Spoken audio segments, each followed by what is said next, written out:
We're live. Mm. We're live, Alexander. Are you there? You hear me? Absolutely, I can hear you clearly, and anticipating an exceptional live, if I may say. I gather we've had lots and lots of people waiting, and obviously it's not surprising given what's going on, not just in Ukraine now, but around the world with this high noon between Xi Jinping and Joe Biden, All and right. lots of other things coming up as well. No Lots to doubt. discuss. Lots to Lots discuss. to discuss. And thank you, David S., for that super chat. And thank you, Raphael, who said that Putin's speech that he gave the other day is going to be a historic speech, or is a historic speech. I agree with you, Raphael, on that. And let's bring in the one, the only, Mr. Gonzalo Lira. Gonzalo. Gentlemen, how's it going? It's going well with us, and we are very joyful to see and hear you, or rather to hear you in my case, Gonzalo. It's a great pleasure and a great honor as well. Oh, no, you're far too kind. Are we live already? Yes, we are live. We are live. Okay. Good. Gonzalo, congratulations are in order on your YouTube channel. It's doing great. Yeah. And I watch your thank videos. you so much. I watch your videos all the time. Yes, I crossed the 100,000 subscriber mark, and I am going to get my little silver play button because I need tchotchkes in my life. Because the measure of my life and worth as a human being depends on Susan W. sending me a little tchotchke. If I don't get that, I know that my life has been meaningless and without worth, and I should just shrivel up and die. So, gentlemen, it's as always. We did shrivel up and die, Gonzalo. We all need you. We all need your contributions. All right, let's get started because we have a lot to talk about. Hello to everybody that's watching us on Odyssey. Hello to everyone on Rumble and on YouTube, and our amazing community on Locals. Hello to all our moderators, Valias, Zariel, Reckless Abandon, Alan Watson, Lady Cosmica, GEC, and Valias, and Spartan Warrior Queen, the famous moderators that we have. And thank you very, very much. And I hope I didn't leave anyone out. First and foremost, Gonzalo, how are you? Is everything okay? Yes, thank you very much for asking. Things are going very well. The Russians are clearly advancing here in Kharkiv. There is almost 24-hour barrages of shelling or missiles, or I have no idea what it is, but explosions coming predominantly from the east of the city. I could not tell you precisely where, and even if I were aware of where it's coming from, I wouldn't want to say because I don't want to get involved in any kind of situation that might bring anybody any harm. That being said, the city is mostly deserted. And in my own case, I'm still here because I want to see how it ends. The train service is running. The remaining people are leaving. But we're just waiting for the denouement of this situation. I would say that it's really going to depend on the Russian, on factors that we don't know. The Russians, if they decide to be really aggressive and really take the city, the defenders, if they're going to fight to the death or realize that it's pointless and it would be a pointless death and that they should just surrender. We'll see. We'll see how long this siege takes. But even in the worst case scenario, I do not see this going beyond, say, 2 weeks. Leaving for where? By the end of April, Gonzalo? The trains? Yeah, the people you said they're leaving, where are they leaving for? Are they going up towards Russia? Where are they being taken? Where are they going? Do you know? The trains are leaving to the west. Okay. There are no trains, as far as I know, that are going to Russia. Now, I'm assuming that they're going west, but it's not something that I'm paying attention to at this point because everybody who wanted to leave has left, and the people who are staying are just people like me that have decided, this will happen, it'll be over soon, and so let's just sit tight. My thinking is that by the end of April, the Russians will have the city firmly in hand, one way or the other. Either it will be completely annihilated, or it will be more or less intact. Now, I do have to emphasize that you see a lot of video image images of Kharkov, and decimated buildings and so forth, you have to keep in mind that this is a city of 1.4 million people, or 1.6, I always forget. It is a very large city. So seeing sporadic buildings just destroyed or whatnot is not indicative of the wider city. And the area that I'm in the center of the city. It's intact, okay? And so the fighting is going on the outskirts of the city, okay? And that's what I can report at this time on the ground here in Kharkov, okay? But the Russians are winning. They are advancing. They are slowly tightening the noose around the city, and there is really nothing to be done by the Zelensky regime forces because they're simply outmatched. They're outgunned. It's when you have a 12-year-old step into a ring with Mike Tyson in his prime, you know how it's going to end. There's no real doubt. Okay, and that's the situation here. Yeah. Can I ask you one more simple question? Because I'm just kind of curious. What, and you don't, if you don't want to answer, that's fine. But what do you do about like food or medicine, or do you walk out in the street, or just if you don't want to answer, that's fine as well. I'm just curious. It's a very good question, and a lot of people have asked it. Sure. What happens is that there's a Google map that is updated every day that shows you the pharmacies, gas stations, and supermarkets that are open, the ones that are closed, and the ones that are permanently closed. Okay, permanently closed in the sense that they're out of stock. Okay, and they have been rotating. Okay, and now what happens is that you go to a supermarket, and most of the shelves are bare. Actually, what I'll do is I'll go to one in the next few days and videotape one so that you get a sense of it. It's like the supermarket is completely bare, except for certain items, like for instance, water, milk, eggs, and bread. There's always those supplies. The water supply, the tap in Kharkov, it has, like dirty water. Okay, I don't really know what it exactly has, but everybody drinks bottled water. Okay, and usually you get these big 20-liter jugs that are delivered to your home or office, and you install those, and you drink from those usually. But obviously those companies are not delivering now, and so what you have is in the supermarkets you have these 5-liter bottles, those big bottles that you can carry. And so you get those, and there's milk, there's eggs, and they only sell like the big trays, the 36 egg trays, right? And tomatoes. There are like a lot of damn tomatoes, man. I don't want to see tomatoes for a while, I'll tell you that right now. And bread. Okay, and I'll tell you something else. I lived in Paris, okay, on the Rue de Vignon, right around the corner from the Église de la Madeleine, and I had access to some pretty good bakeries there. But this is like the best bread ever. It's fresh, hot. It's fantastic. I don't know where the hell they were hiding this stuff because it's really good. Anyway, that's like the one luxury that I at least am partaking in, of just like getting this incredibly good bread. And the pharmacies, I don't go to pharmacy because I don't have any health condition, but they are open and they rotate. Okay, and they try to keep stock on the basic medicines that people will need for whatever, insulin and the rest of it. And gas stations, well, they're pretty much gone.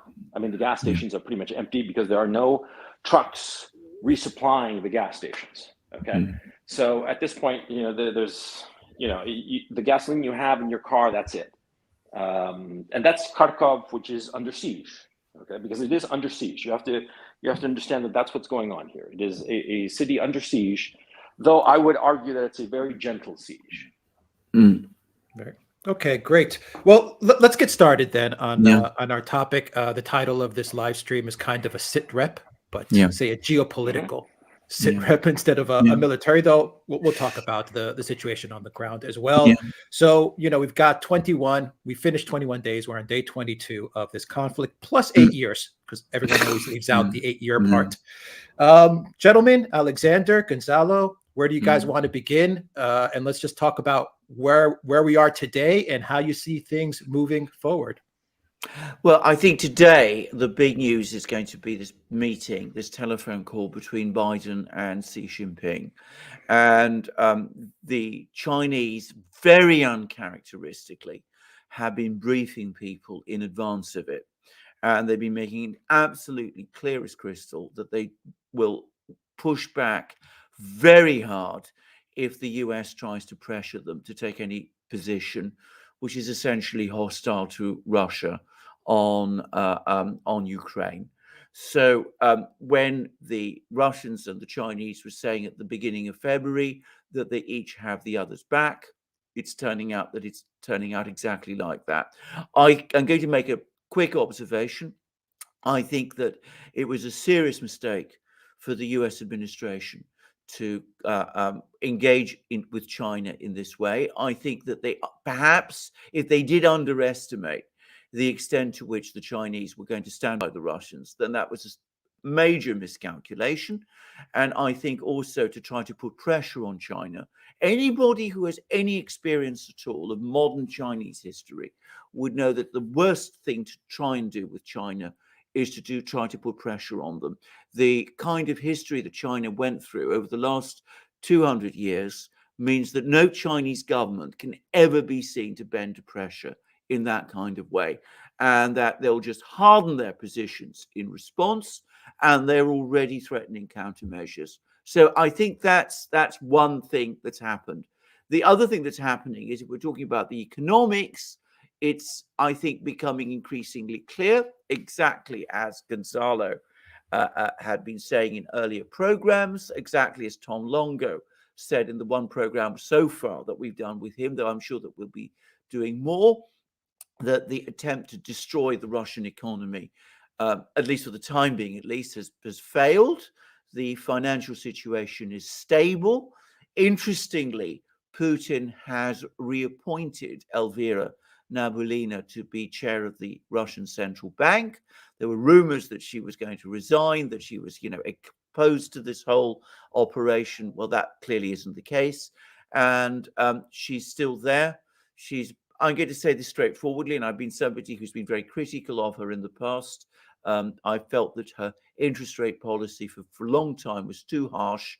I think she's handled the situation at the moment with great skill, and clearly people who are looking for divisions within the Russian political class on this issue are wrong. So stabilization in Russia, growing queasiness in Europe, and I suspect also increasingly in the United States, because I think things are not turning out quite the way people expected. Oil prices are now once again above $100, and they're going to go on rising. Nobody should be under any doubts about this. MBS in Saudi Arabia is still refusing to take Biden's calls.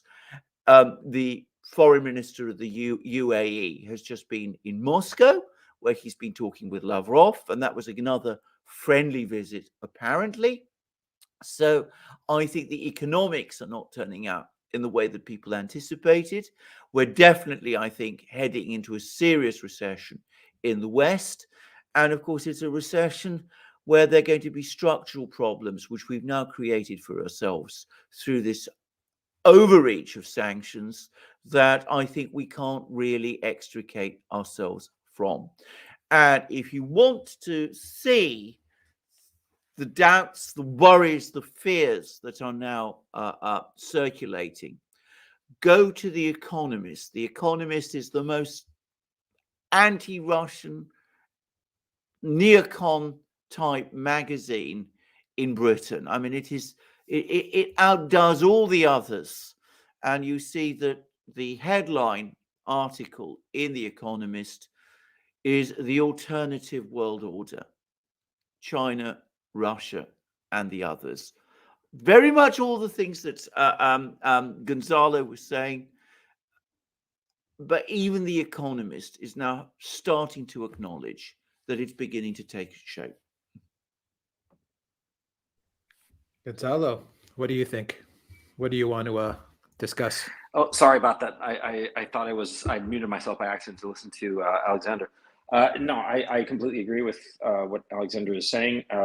It seems very clear that the sanctions not even in the long run, in the medium and even in the short term, are proving to be a disaster. I think that Putin very wisely is hammering away at the fact that essentially what the West has done by confiscating Russian foreign currency, foreign currency deposits, it's basically a default of the West towards Russia. And if you look at it from that point of view, it scares people, and it certainly scares the Saudis.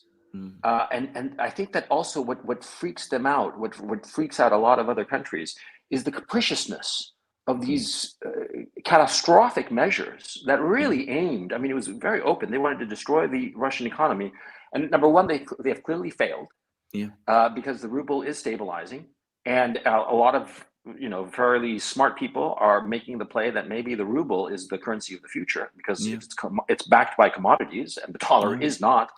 And so people are realizing this was a catastrophic decision. I mean, more thoughtful people, I don't know if they're in the administration or not, but outside of the administration, people are saying that it hurt the Americans reputationally, and it did not cause the catastrophic damage to the Russian economy. And in many ways, and the speech that Putin said yesterday kind of like it indicates that the Russian leadership is thinking this way. In many ways, these sanctions forced the issue of decoupling of Russia from the West to the benefit of Russia long term. And it's really interesting because it also gave Putin the opportunity to tell oligarchs and what he called fifth columnists, people who are Russians who are enamored of the West and who want to be a part of the neoliberal Western paradigm. Well, you're traitors. Go to your Western masters if you're not going to contribute to us here in Russia, because here in Russia, we need you to invest and work here in our homeland for our people. I think that the sanctions, all in all, have proven to be a boon. And finally, the sanctions have clearly improved Putin's internal position. And he is clearly unchallenged. And there is still talk, idiotic talk as far as I'm concerned, of Western commentariat of saying that there's going to be an internal coup and they're going to get rid of Putin. What are they smoking? I mean, for crying out loud, because of these sanctions, his approval rating is through the roof because the Russian people and the Russian leadership class sees that the West hates them. And so it's all going Putin's way, for crying out loud. Oh, my God. I think, Gonzalo, you made a very, very acute point that for the Russians, this has resolved an internal debate. If you look back to the 1990s and indeed the early 2000s, the kind of people who were running economic policy in Russia, not just people like Gaidar and Chubais in the 90s, but some of Putin's early team, people like German Gref, people like Alexander Kudrin, the finance minister. The whole conception was that you integrate Russia completely in the West, that it becomes essentially a Western country. That was their idea. So they took a completely different approach to the one the Chinese took. And you can see this best in the way that the Russians operated their currency, the ruble, as compared to the Chinese. Now, the Chinese maintained very tough capital controls.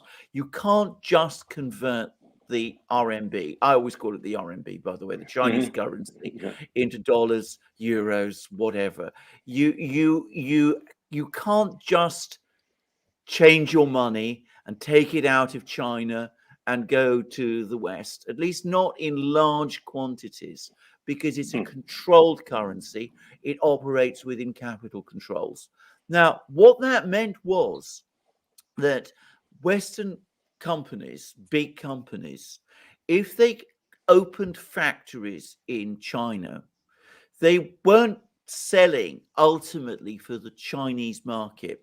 They were selling for Western markets. They were producing to use lower wages in China and lower costs in China to gain competitive advantage in Western markets. So that helped to a great extent to build up the Chinese export machine. Now, Russia, by contrast, went for a fully convertible ruble, which meant that any money you could made in Russia, you could convert very rapidly into dollars or euros or pounds sterling or yen, but obviously principally dollars and euros. And that meant that Western companies that built factories in Russia were selling goods to the Russian market. And then they were converting their profits and extracting their profits from Russia and were investing them, well, bringing them home, repatriating them to the West. So it's a completely different approach. And it explains, by the way, one of the reasons why the Russians found it very difficult to develop specifically in consumer goods industries, which is the area where we talk about import penetration. It was difficult for them to develop industries in their own domestic market, Russian industries that could compete with Westerners. In China, it wasn't a problem because Apple in China was focused always on exporting Apple products abroad. So that left space for the Huawei's and the others. In Russia, it was always more difficult because Apple bringing in its products to Russia, it was just for Apple another market. So now that we have capital controls, the whole calculus changes. And the fact that you see Western companies exiting Russia is creating a space. And anybody who thinks that that space isn't going to be filled is completely wrong. But it's creating a space for Russian businesses and companies. And the other thing to understand is that the fact that the Russians have been able to stabilize, keep their banking system stable, keep their financial system operating, avoid any kind of hyperinflation crisis, means that it's going to be profitable for people to set up businesses in Russia and to develop them, and Russians to set up businesses in Russia, providing the kind of products that Western importers did. So we're going to see a change. And note, it's very interesting that Putin, when he spoke about the need to maintain market solutions, to give options, opportunities to Russian entrepreneurs. Those people are now going to be not just supported, but they've now been given a market that they can develop and move into. Exactly the same thing happened previously in 2014 with the food and agricultural system in Russia. The Russians in 2014, as counter sanctions, blocked imports of food products from the European Union and the United States. It caused an inflation blip, but ultimately domestic producers were able to step in very fast. And you're going to see the same thing happen with consumer goods this time. Yeah, I agree. We're already seeing some of that. I mean, you have like they have their own Instagram now that's coming out. For example, I hear that the McDonald's shops are being taken over by local Russian businesses. They don't have to worry about IP or copyright or any of that stuff anymore. From what I understand, in Moscow, everything is running pretty much normal. Chinese phones are flying off the shelves. That's the information that I'm getting, and the ruble is strengthening. The ruble is strengthening. I think it was at 90, 95 or 98 last time I checked. So you know, Biden's speech to Congress, his State of the Union, where he was gloating about, you know, the 30 or 40% drop in the ruble, and now we got them, everybody. We've taken out corn pop. That didn't last for long. It's just so stupid. Look, I have never understood this bullying approach to diplomacy, because that's what it is. It's this bullying approach of do it our way or we're going to beat you. And what happens, of course, with every bully is that eventually his bluff is called. And what the little kid discovers is that getting hit by the bully doesn't hurt that bad. And it turns out that the little kid actually might hurt the bully a lot more than either of them realize it.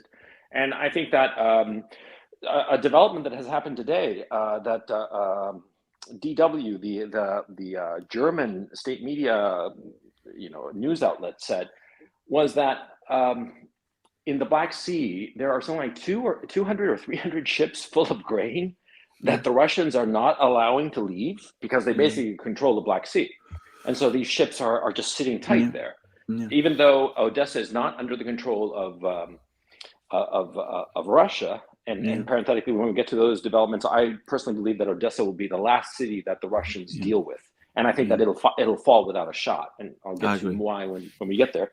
But the Russians are basically, if you want to put it in a very negative light, you could say that the Russians are holding grain hostage.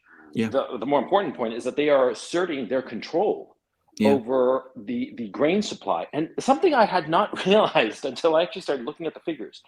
Everybody talks about Ukraine and Belarus to a lesser extent, and of course Russia as major producers of grain.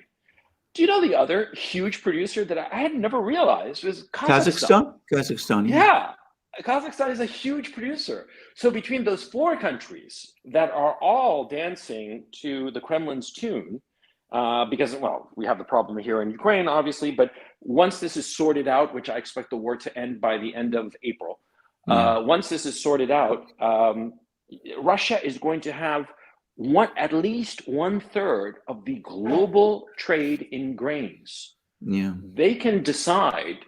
This is an incredibly powerful weapon, and it's not even that they're going to use it. It's just the fact that they have this enormous stick that nobody's going to dare cross them. And I want to see how the Europeans deal with this particular problem when this crops up. Anyway, that's why I wanted to say that the issue of grain. Absolutely. Can I just add 2 points to Gonzalo's point, additional to them about, a bully always risks having their bluff called. The US's bluff was called by the Russians on one particular issue just this week, which is the debt, Russia's sovereign debt, which is that when the sanctions were rolled out against the central bank and the central bank's assets were frozen, there was the question about whether or not the Russians would be able to pay their debt from their frozen assets. And I'm going to say straight away, because I've followed all the commentary in great detail, the universal assumption, the stated thing was that they would not be, that there would be time given for Western people, for Western companies to unwind their positions with Russian sovereign debt. In other words, to stop making purchases and those sort of things. But there was no suggestion 2 or 3 weeks ago when those sanctions were announced that the Russians would be able to continue to make interest payments. And this week they called the bluff and they made the interest payments. What they actually did was there was payments came up were due for payment on Wednesday. The Russians gave instructions to JP Morgan, where some of their money is held, to pay the interest payments. JP Morgan consulted the Fed, importantly. They also consulted the Treasury Department, and they fulfilled Russian instructions and made the interest payments. Yeah. Now, if the theory is that this is no longer going to be possible beyond May, but in fact, if you go into the careful language of the sanctions, it leaves open the possibility that interest payments can continue to be made. In other words, sovereign debt can continue to be paid beyond May. And I suspect it will be, because for all the reasons that Gonzalo was saying earlier, again, you go all the way back now to programs that we were making with him even before the war started. The Fed doesn't want to rock the global financial system. So they do not want to see a sovereign default by a G20 economy. And I am sure that they're giving that kind of advice. So I think that this attempt to engineer a Russian default, I think that wiser heads have prevailed. And already we've seen that particular bluff has in effect been called. So the Russians still are able to use their reserves for that purpose, which is to pay foreign debt. That is the one thing. The other thing I wanted to say is about Gonzalo talking about, a bullies people all over the place, and sometimes they come up against a little guy and they find that the little guy stands up to them and it doesn't turn out as they expected. Well, that's essentially what's happened between the US and Russia, because let's face it, Russia is nowhere near as rich or as powerful as the US is, but already we see that they've been able to take all kinds of steps and things are not turning out the way the US expected. But of course, if you try to bully a big guy, a guy who in some respects is bigger than yourself, then you are in serious trouble. And that, it seems to me, is what the US is now drifting into doing with China. And before we did this program, Gonzalo, I showed to Alex a article. It wasn't an article, it's a press release on Global Times, in which there's a Chinese official who's been going around briefing the Chinese media. This is very unusual for the Chinese to do this, by the way. And he's been saying things, this official, whoever he is, and I'm guessing that he's a very senior person in the Chinese government. He says that if the United States tries to put any pressure on us, they will fail. And if they take any action against us, we will retaliate. This is specifically on the issue of Ukraine. And I'm going to make an observation. I think that our president, not my president, but the American president, Joe Biden, is, as we all know, a man of 79. And he's also somebody who perhaps is not as bright mentally as he might have been. And I can't help but think that in his, shall we say, elderly way, he still imagines that the world is as it was 15, 20 years ago, when the president of the United States could indeed push China, Russia, India, all of these other countries around, that they would, tremble before the words of the US president. And I think he's still, almost senile fashion, repeating all that, not, I think, having realized or internalized the extent to which the world has changed. Yeah. Can I completely agree with you, by the way. Completely agree. His senility makes him think that it's still 1990 something. Yeah. But I just want to go back a little bit to what you were discussing insofar as the bond situation is concerned. Yeah. Okay. Now, a lot of these sovereign debt issuances, the contracts are long. These are not easy instruments. Okay. The instructions, the actual contract is, book length. So they have a lot of caveats and a lot of different things. And so what the Fed is doing of essentially saying, in a technically legal sense, the money is not going back to Russia. It's staying outside of Russia, but it's just going from the Russian account to the account of the bondholders in the United States. It's a technicalism that they are using to not have a sovereign debt default. Now, if Russian debt were to default, I mean, a lot of people could argue, and Russia could argue in court, that they never defaulted. They had the money, they wanted to pay, they were just prevented by force majeure. And this actually, in a lot of these contracts, would benefit the Russians, basically. Okay, so there's that issue going on, because a lot of these bond contracts are sort of like boilerplate.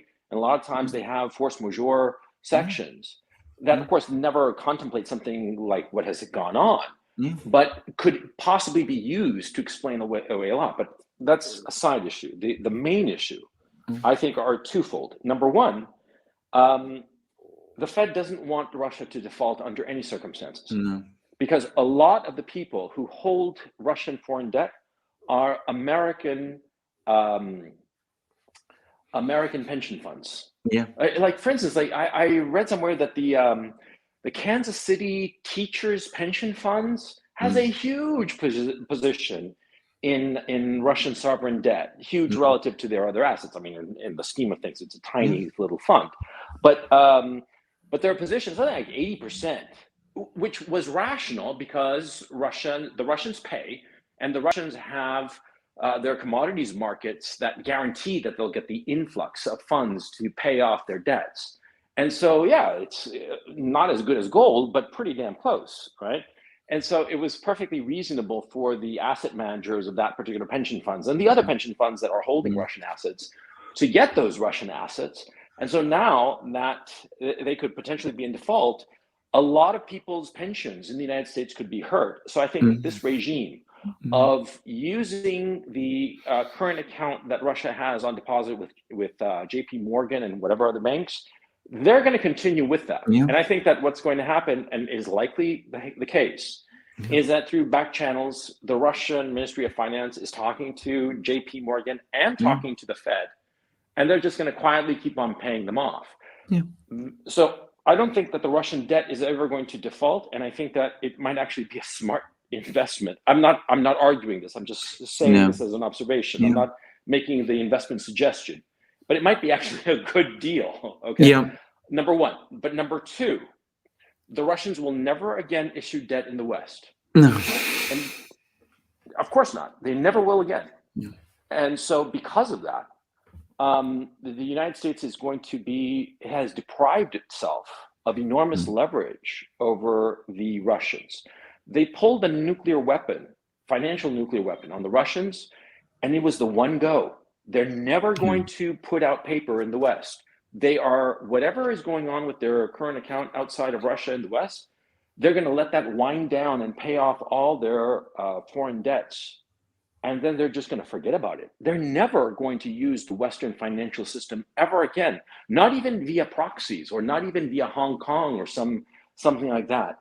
And I don't think that the West understands that a commodities-rich country like Russia, with enormous natural resources of all kinds, renewable, mineral, petroleum, energy, all the rest of it, they are cutting out the Western financial markets.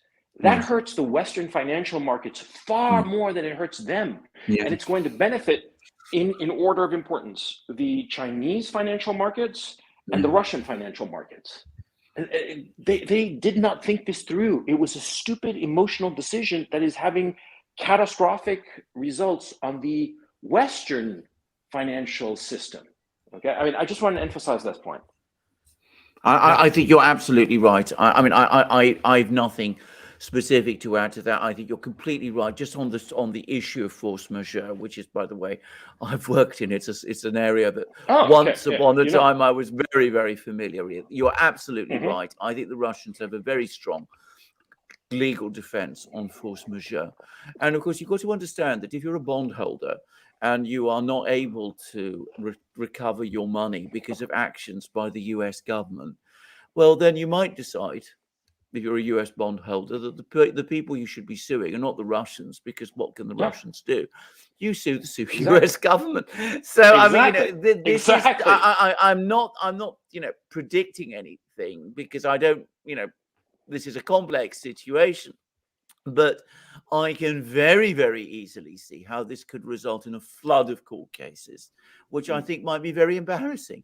And I think that, that's of course only a minor part of this. The fundamental, essential one is the one that you've been making, that, this isn't something that the Fed certainly would want to see.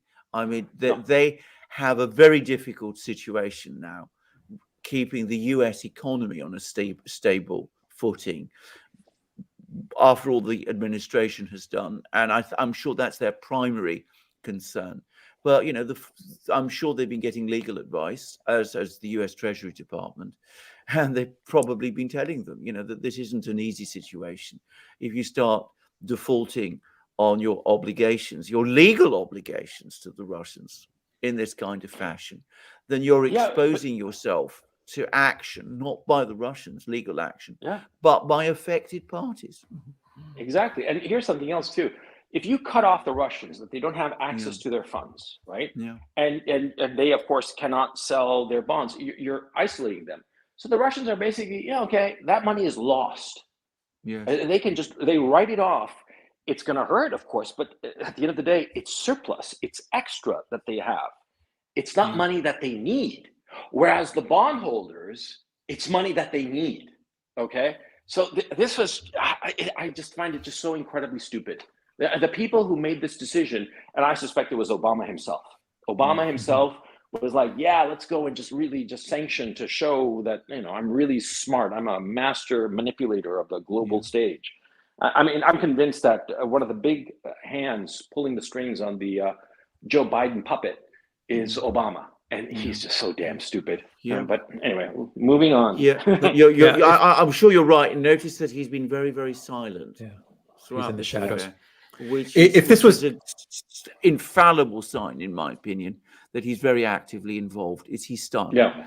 Yeah, he likes to manipulate from the shadows. But if this was well planned, these sanctions, you wouldn't have the U.S. running to Venezuela and to Iran, and you wouldn't have Boris Johnson running to Saudi Arabia and the UAE. If this was well planned. But let's talk about what's going on in Ukraine at the moment.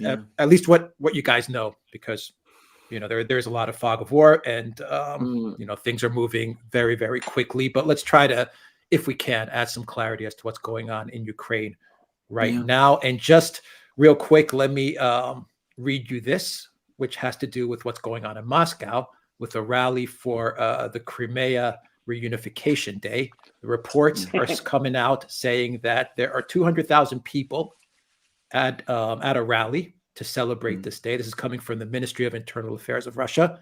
The number they're putting is 200,000. I've heard 120. I've heard 240. I don't know. Putin spoke at the rally. He said Crimeans did the right thing by putting a hard barrier in the way of neo-Nazis. He said Russia did a lot to raise Crimea and Sevastopol. They had to be pulled out of a humiliating state as part of Ukraine. Putin also said that genocide was committed against Donbass. The purpose of the military operation of the Russian Federation is to get rid of it. And Putin said on the actions of the Russian military in Ukraine, they cover each other. We have not had such unity for a long time. That's what Putin said during this event. Alexander, Gonzalo, what are your thoughts as to what's going on in Ukraine and how Putin is handling it? Well, I think that this all goes very much to the points that both Hugh and Gonzalo were making earlier, that this has actually resulted in a consolidation in Russian society. By the way, I was reading, I think it was on the BBC website, that somebody from the British media went to a Russian town called Kostroma, where there was the funeral of a soldier who's died in this operation, and found, that pretty much everybody there was supporting this operation. So, I mean, they accepted the logic of it. And I have to say, I think the sanctions war, the extraordinary attacks on pretty much everything that's Russian, which is now, by the way, affecting a friend of mine who lives in Britain and who is by no means a fan of President Putin. I'm not going to say who it is, but even he is now apparently starting to adjust his opinions. So, I think this was incredibly and disastrously ill-judged. Now, about the situation on the ground, I always have to repeat the observation that I'm not a person with any kind of military background or experience. I'm not the best person to assess things, but it seems to me that the major battle is happening in Donbass, that apparently, well, not apparently, every indication that I'm getting is that the situation in Donbass is very, very rapidly reaching a conclusion. The Russian Ministry of Defense spoke today about the noose tightening on the ultra-radical groups that are resisting in Mariupol. Apparently there are, hours, days, I'm not going to try and guesstimate, but very soon that resistance in Mariupol is going to collapse. Severodonetsk, which is in the north of the Donbass, is apparently also, and it's apparently another important place, is coming close to collapse as well. And I gather that this is now the general trend, and that the Russians have announced some sort of a no-fly zone over the Donbass, which is apparently also now coming into operation. And I would quickly finish this brief summary of the military position.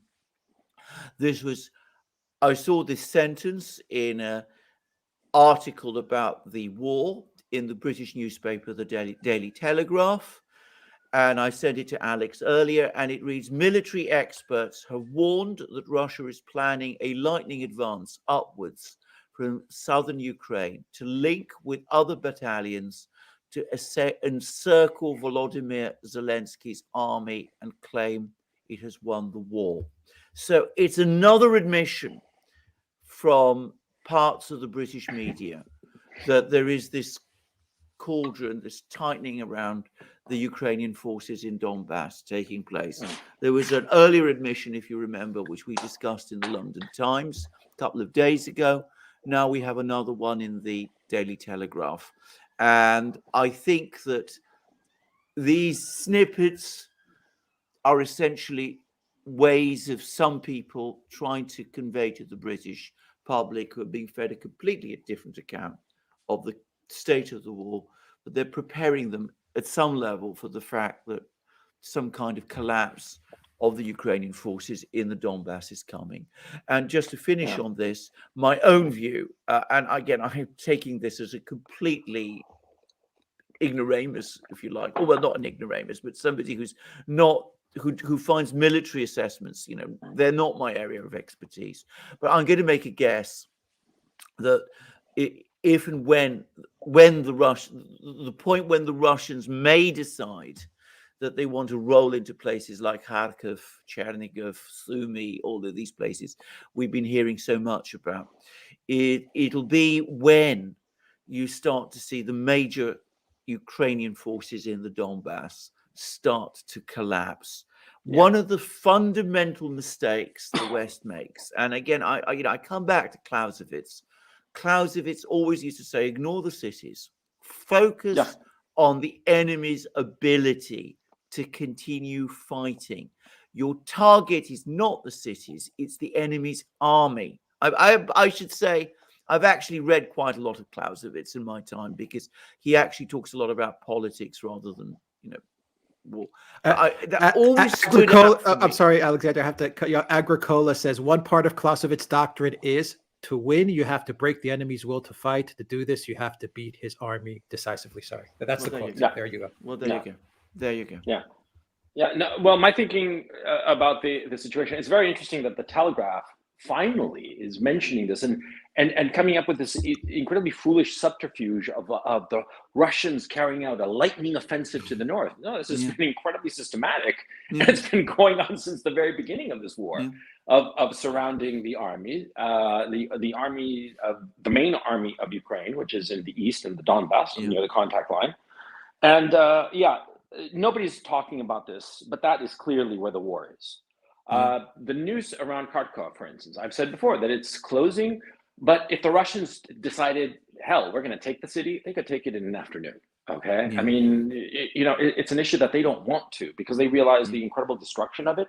They also realize, I think too, that it's just smarter to just slowly tighten and squeeze, but not make any sudden moves, just to demoralize. And get more deserters, because I think that's their prime motivation, to get deserters. Okay, because they again, I've said this from the very beginning of the war. They want to capture the country, but they also want to capture the army, because you need an army to actually guard and maintain order in a country. If you annihilate the army, you have chaos. You have Iraq, basically, after the Second Gulf War, and they don't want that. So anyway.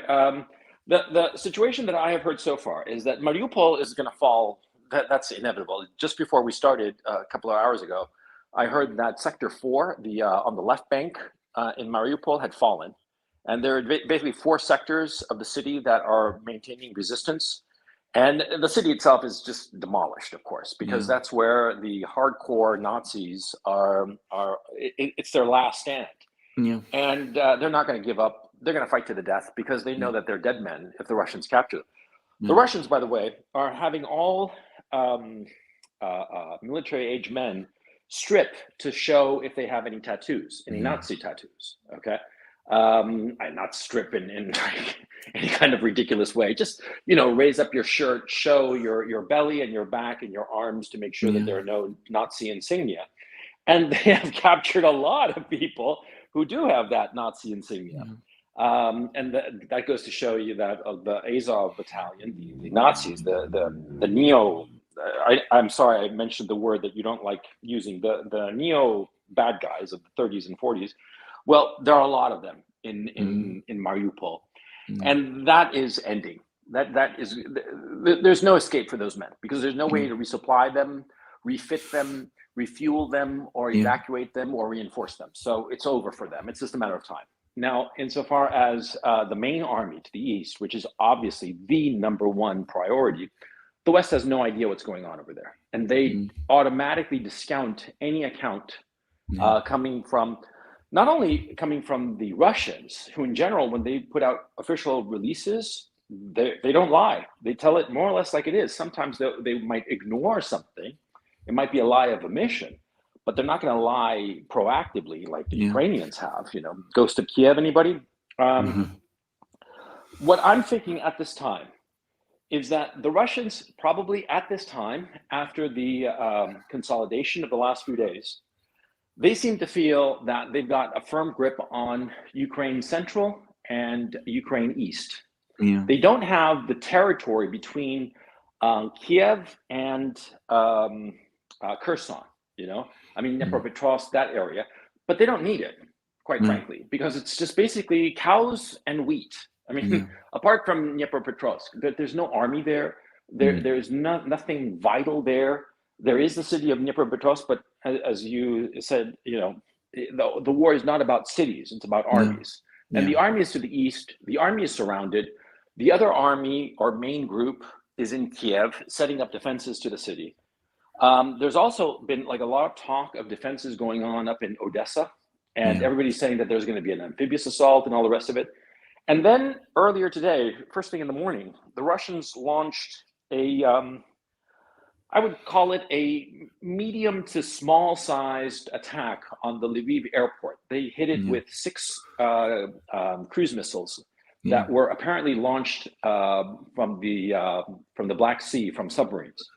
And these 6 cruise missiles destroyed some buildings in the Lviv airport. And Lviv is finally in this war, because up to now, the Russians have pretty much ignored it. And so my thinking is the following, that over the next 2 weeks, they'll probably start hitting with strategic strikes, different military targets in the Lviv, Ivano-Frankivsk area. And once they have full consolidation of the East, that is, once they have either captured or annihilated or melted away the main army in East, I think that's when they're going to move west. And I think that their thrust is going to be to capture Lviv. And I think that they're going to get to Lviv, say, mid-April. And after maybe a couple of weeks of siege, they'll have it by the end of April. And that will be the effective end of the war, assuming, of course, that NATO doesn't enter the fray. And I think that they're going to completely ignore Odessa, because there's nothing in Odessa worth fighting over. So I think that what they're going to do, because they don't need Odessa as a port, because they have one, and now they control the isthmus to the mainland from Crimea, because they have Kherson. So Odessa strategically means nothing. There's nothing in Odessa. And so if they just bypass it, and once they have Lviv, Odessa is going to fall without a shot. I mean, what's the last remnants of the Ukrainian armed force in Odessa? What are they going to do? Nothing. So they'll just surrender. And I think that is going to be the end of the war. And I expect it to be the end of April. What do you guys think of that? Well, this is the one point where, as I said, I'm not sure that they're going to go all the way to Lviv. I'm somewhat skeptical about this, because I mean, I've never obviously been to these places, but I've understood that, this part of Ukraine really is, hostile territory to them. And it is very, very close to Europe and to NATO. And I wonder whether they would want to go all that way. That's that's the one thing that's the one point of difference between us. Scott Ritter, by the way, about whom I've got much to tell you afterwards. He's very receptive to what you've been seeking, by the way, I should quickly say. Okay. But anyway, Scott Ritter is of the same view as you. He too thinks they're going to go all the way to Lviv. I always tell you, great minds think alike. That's what he said to me when I last spoke with him. So we'll just have to wait and see what happens. It's a friendly wager, exactly. But about Odessa, none of us can do anything about it one way or the other. About Odessa, I'm going to make a number of observations. I think this is a city that has enormous resonance in the Russian mind for all kinds of reasons. It's been a major cultural center. It's been very much a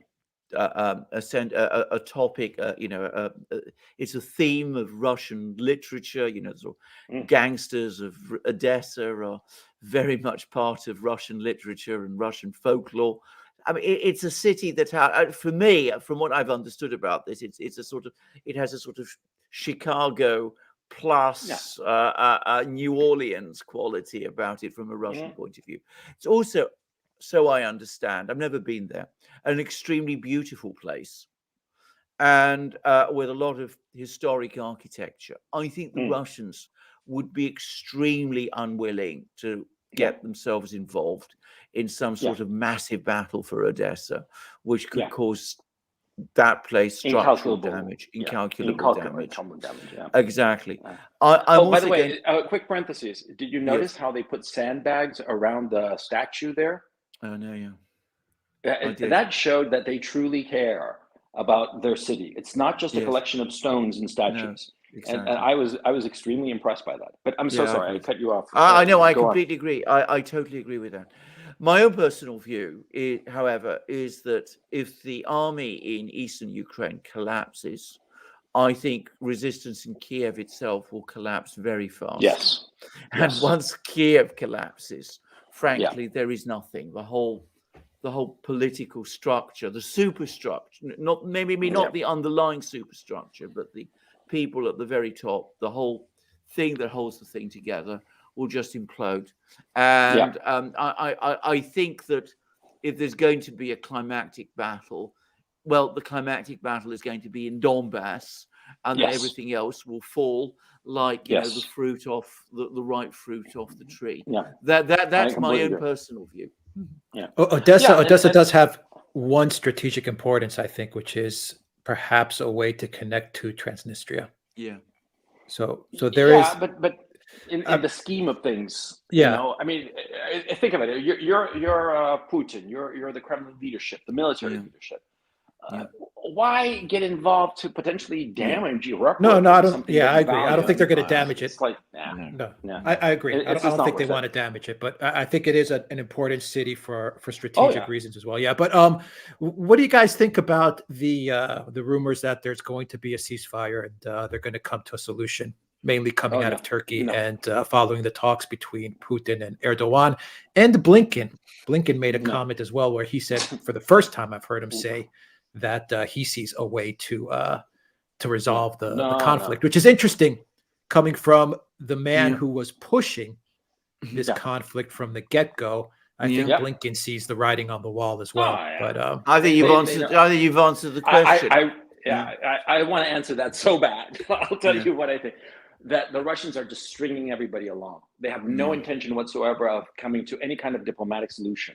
Their solution is regime change and a very Russia-friendly regime in Ukraine, and quite frankly, the breaking up of Ukraine into at least 3 parts, possibly as many as 5. I mean, I'm just convinced of this, because think of the manpower that they have lost, the equipment that they have lost, the whole sanctions. And Putin is going to say, oh, okay, then we'll have a little diplomatic solution and we'll sign a piece of paper and we'll all go home. No, that's just no. I mean, once you play for the big stakes, you're not going to go home with a couple of chips. No, you want the whole pot. You know what I mean? And so I think that Putin talking about any kind of diplomatic solution, He's just stringing them along. And the West talking about a diplomatic solution, it's just wishful thinking. And it's also, a knowledge from satellite photography that it's over in Ukraine. Yeah. It's done. Okay. Yeah. It's like they say, it's all over but the shouting. And Yes. it's going to take time. It's not going to happen tomorrow. But the Eastern Army, once it collapses, it's going to that news is going to zip through the entire country when the Eastern armies collapse. And once that happens, everybody, all the soldiers are going to start to desert. Yeah. And that's a fact. Because what you have to understand, especially in a society that is cosmopolitan like Ukraine, when people realize that there's no point in fighting anymore, and it's not a honor-based society like a lot of societies in the Middle East where they will fight to the last man. No. Here, what will happen is that they'll realize it's pointless to fight. I'm not going to die for this, or these people, or these leaders. I'm going to leave. And I think that you're going to have high rates of desertion. And I think that the resistance in Kiev is just going to crumble internally once the main army is lost, one way or the other. Yes. I personally, as a human being and as a man and as a person who cares about Ukraine, I hope that they surrender. Because I don't want to see them die. It's needless, pointless. But one way or the other, once that army falls, and it will fall one way or the other, it's just inevitable at this point, that's when the whole thing falls. And finally, on the Lviv question, my thinking, and I'd love to talk to Scott Ritter about this, is that the Russians have reserves. They have plenty of reserves. And I would think it would be smart to deploy those reserves to Lviv in this collapsing Ukraine, to have a fresh fighting force there on the border with Poland, to make it clear we're not going to cross the border, but you better not come our way either. I mean, I think that would be the sensible thing, and to bring out their A team to be on that point in Lviv. And finally, I want to mention something that I have heard from multiple sources. I cannot confirm 100%, but it might be true. There's a consistent rumor that Zelensky is no longer in Ukraine even. Yeah. And I heard that from donkey's ears, right? From the start of this conflict. Yeah. But a lot of the evidence and a lot of people pointing out different things are saying he's not there anymore. And this whole meeting between Kaczynski, the deputy prime minister, and the other guys from Slovenia and Croatia, they're saying that all happened Czech Republic. in Poland. Sorry, Czech Republic. Yeah. That this all happened in Poland, just across the border from Ukraine. Yeah. What have you gentlemen heard of this? Well, I've heard the same rumors, which I cannot remotely corroborate one way or the other.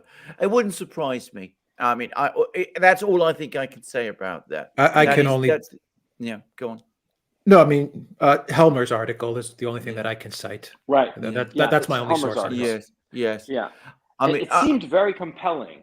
And look, prima facie, it just seems insane that they would go all the way to Kiev, okay, for this meeting in the middle of a war. I mean, I certainly, as the president of any of these countries or a major figure in these countries, I would not allow my deputy prime minister or whomever to go into a war zone. I think that's insane.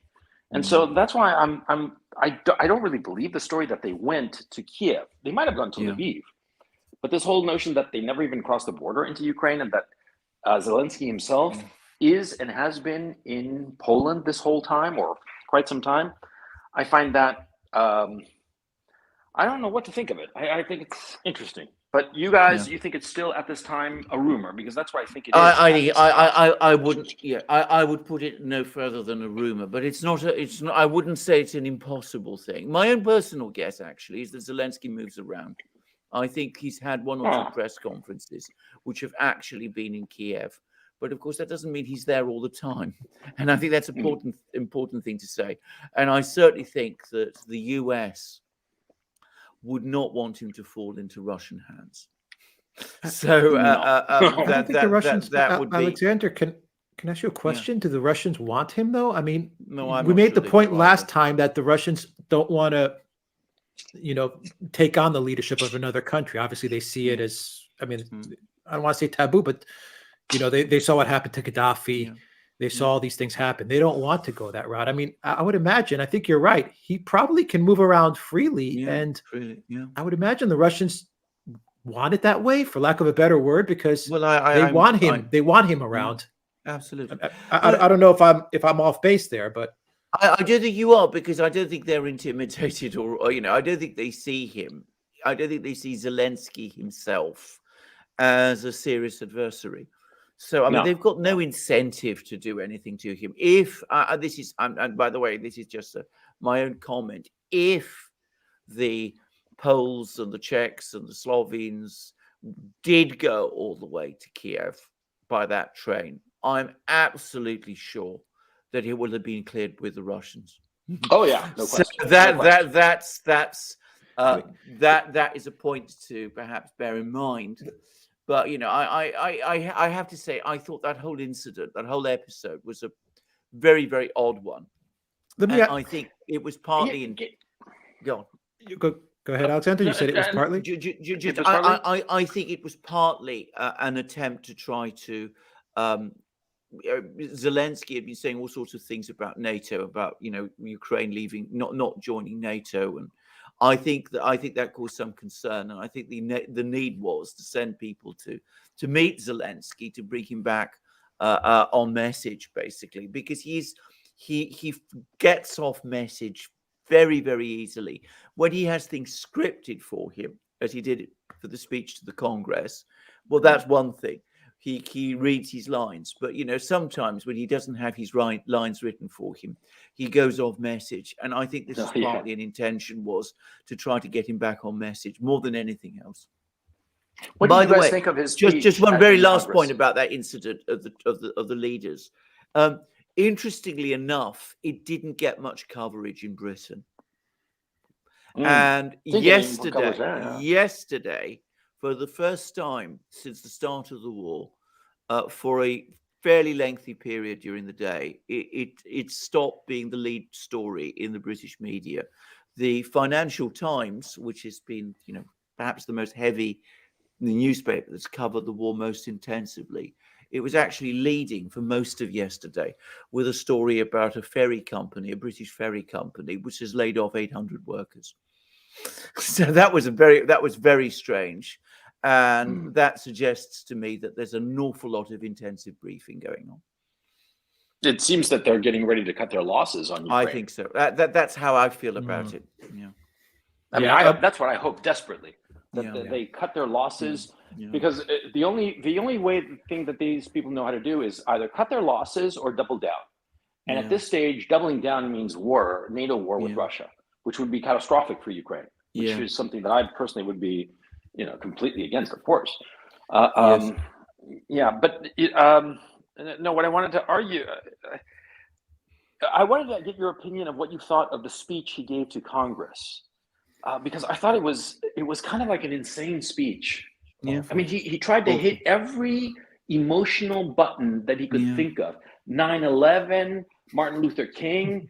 I mean, Pearl Harbor. I mean, it's just like, it was like, like he just like a list of American traumas. Let's hit every one of them and see which one works.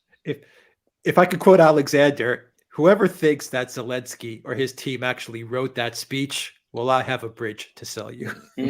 Oh, okay. Yeah. You guys talked about it before. Yeah, that speech was, it was completely scripted for him somewhere in Hollywood or a DC think tank. Period, including the propaganda video he put together, or they put together. It was scripted. I don't think there's any doubt about it. When Zelensky's talking about MLK and I Have a Dream, come on, man. Which I have to say made the whole thing, though, look extremely weird. Because it was. That was the impression. That was my feeling about it.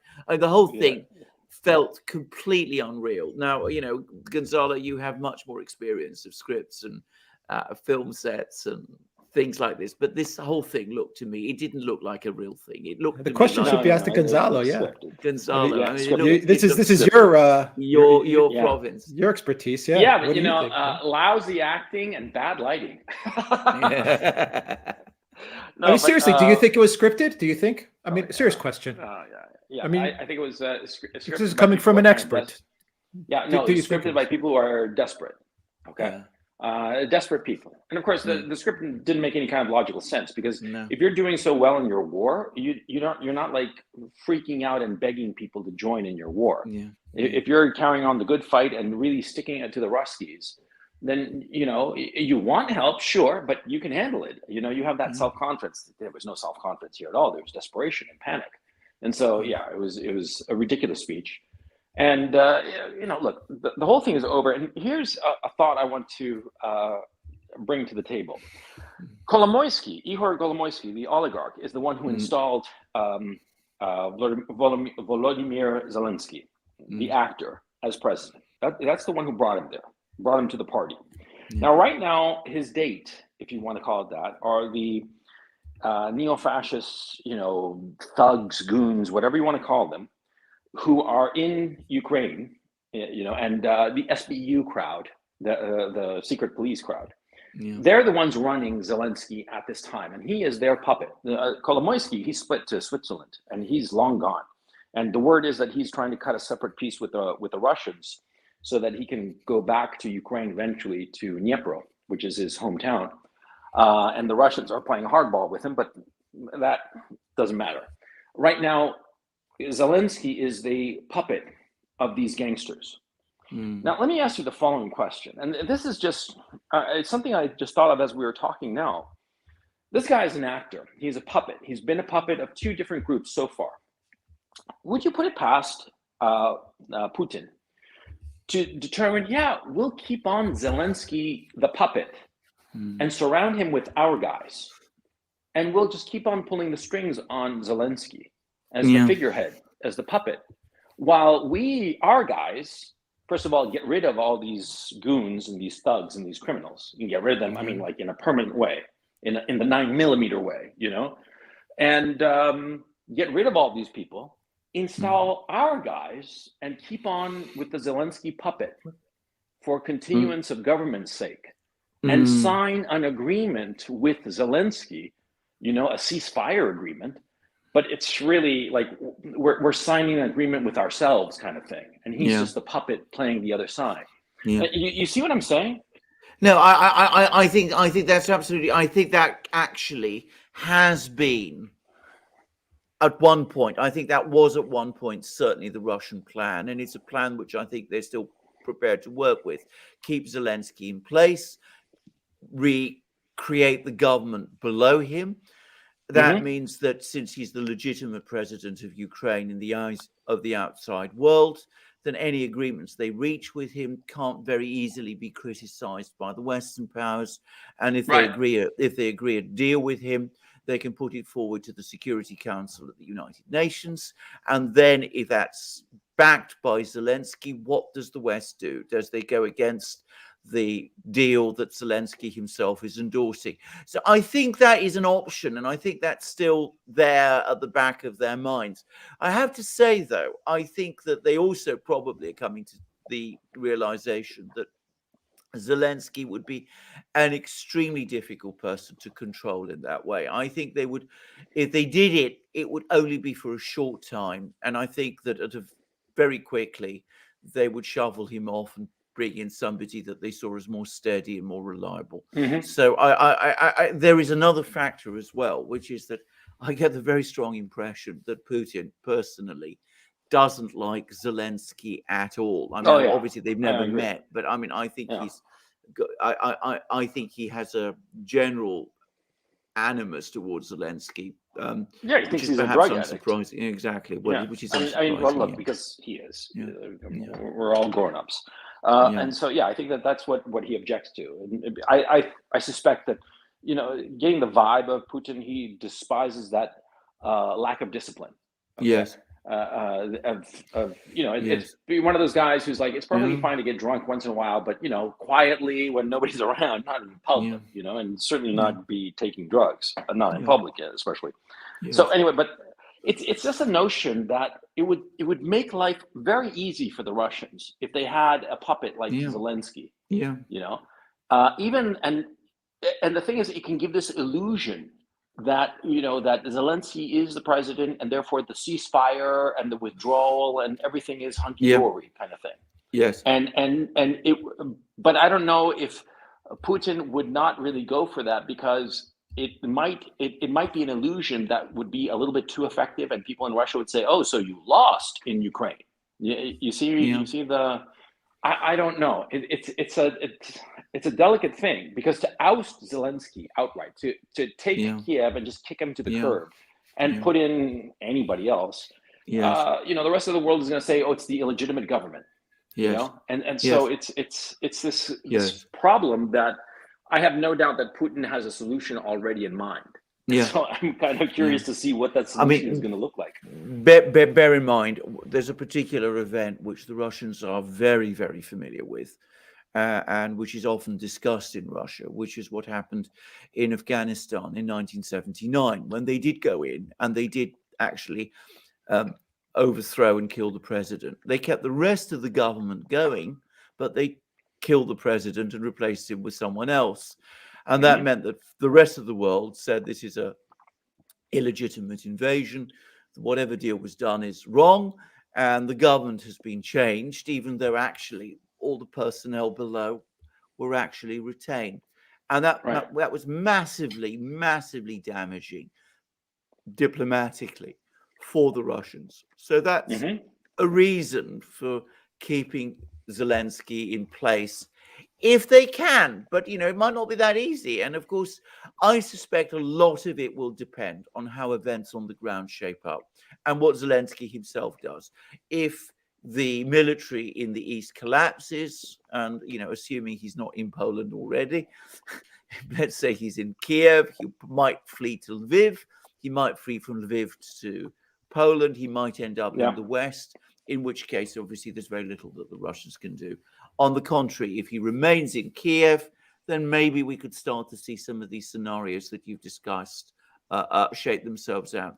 They would be entirely in character for the Russians to work with in that respect. And by the way, about this having a negative effect on public opinion in Russia, I don't think it would. I think Russians are... on this sort of thing, they're a very, very sophisticated public, if you like. I think they understand. They'd see through it. Exactly. They would understand exactly what the Kremlin was doing. If Zelensky didn't bolt to Poland right when this started, and if he is in Kiev, or if he was in Kiev for an extended period of time, the Russians, if they wanted him, they would have gotten to him. And if he's still in Kiev, if they want him, they would have gotten to him. There is no way in hell that the Russians would not be able to get to Zelensky if he was in Ukraine. So if he is in Ukraine, it's the Russians that want to keep him there. And I believe if he is in Kiev and the Russians want to keep him there, it's probably because the Russians understand that they're not really negotiating with Zelensky anyway. And they're probably saying, let him go around and make his speeches and play his role. It doesn't matter anyway, because we're really negotiating with the US, and our goal is denazification, demilitarization, and to create a European security guarantee that we can live with. So we're not really looking for Zelensky's okay. And maybe they're looking to keep Zelensky in place because they would like a legitimate handoff of a new government instead of Yanukovych coup d'etat type of scenario. That's if he's in Kiev. And I say that to both of you, Gonzalo and Alexander, because we've done shows and we've talked about what happened in Kazakhstan recently, where the Russians effectively, they went in, they swapped out the leaders real quick, and it was over. So, if the Russians really wanted to do something with the leadership, they would have done it. And that's all under the premise that he's in Kiev.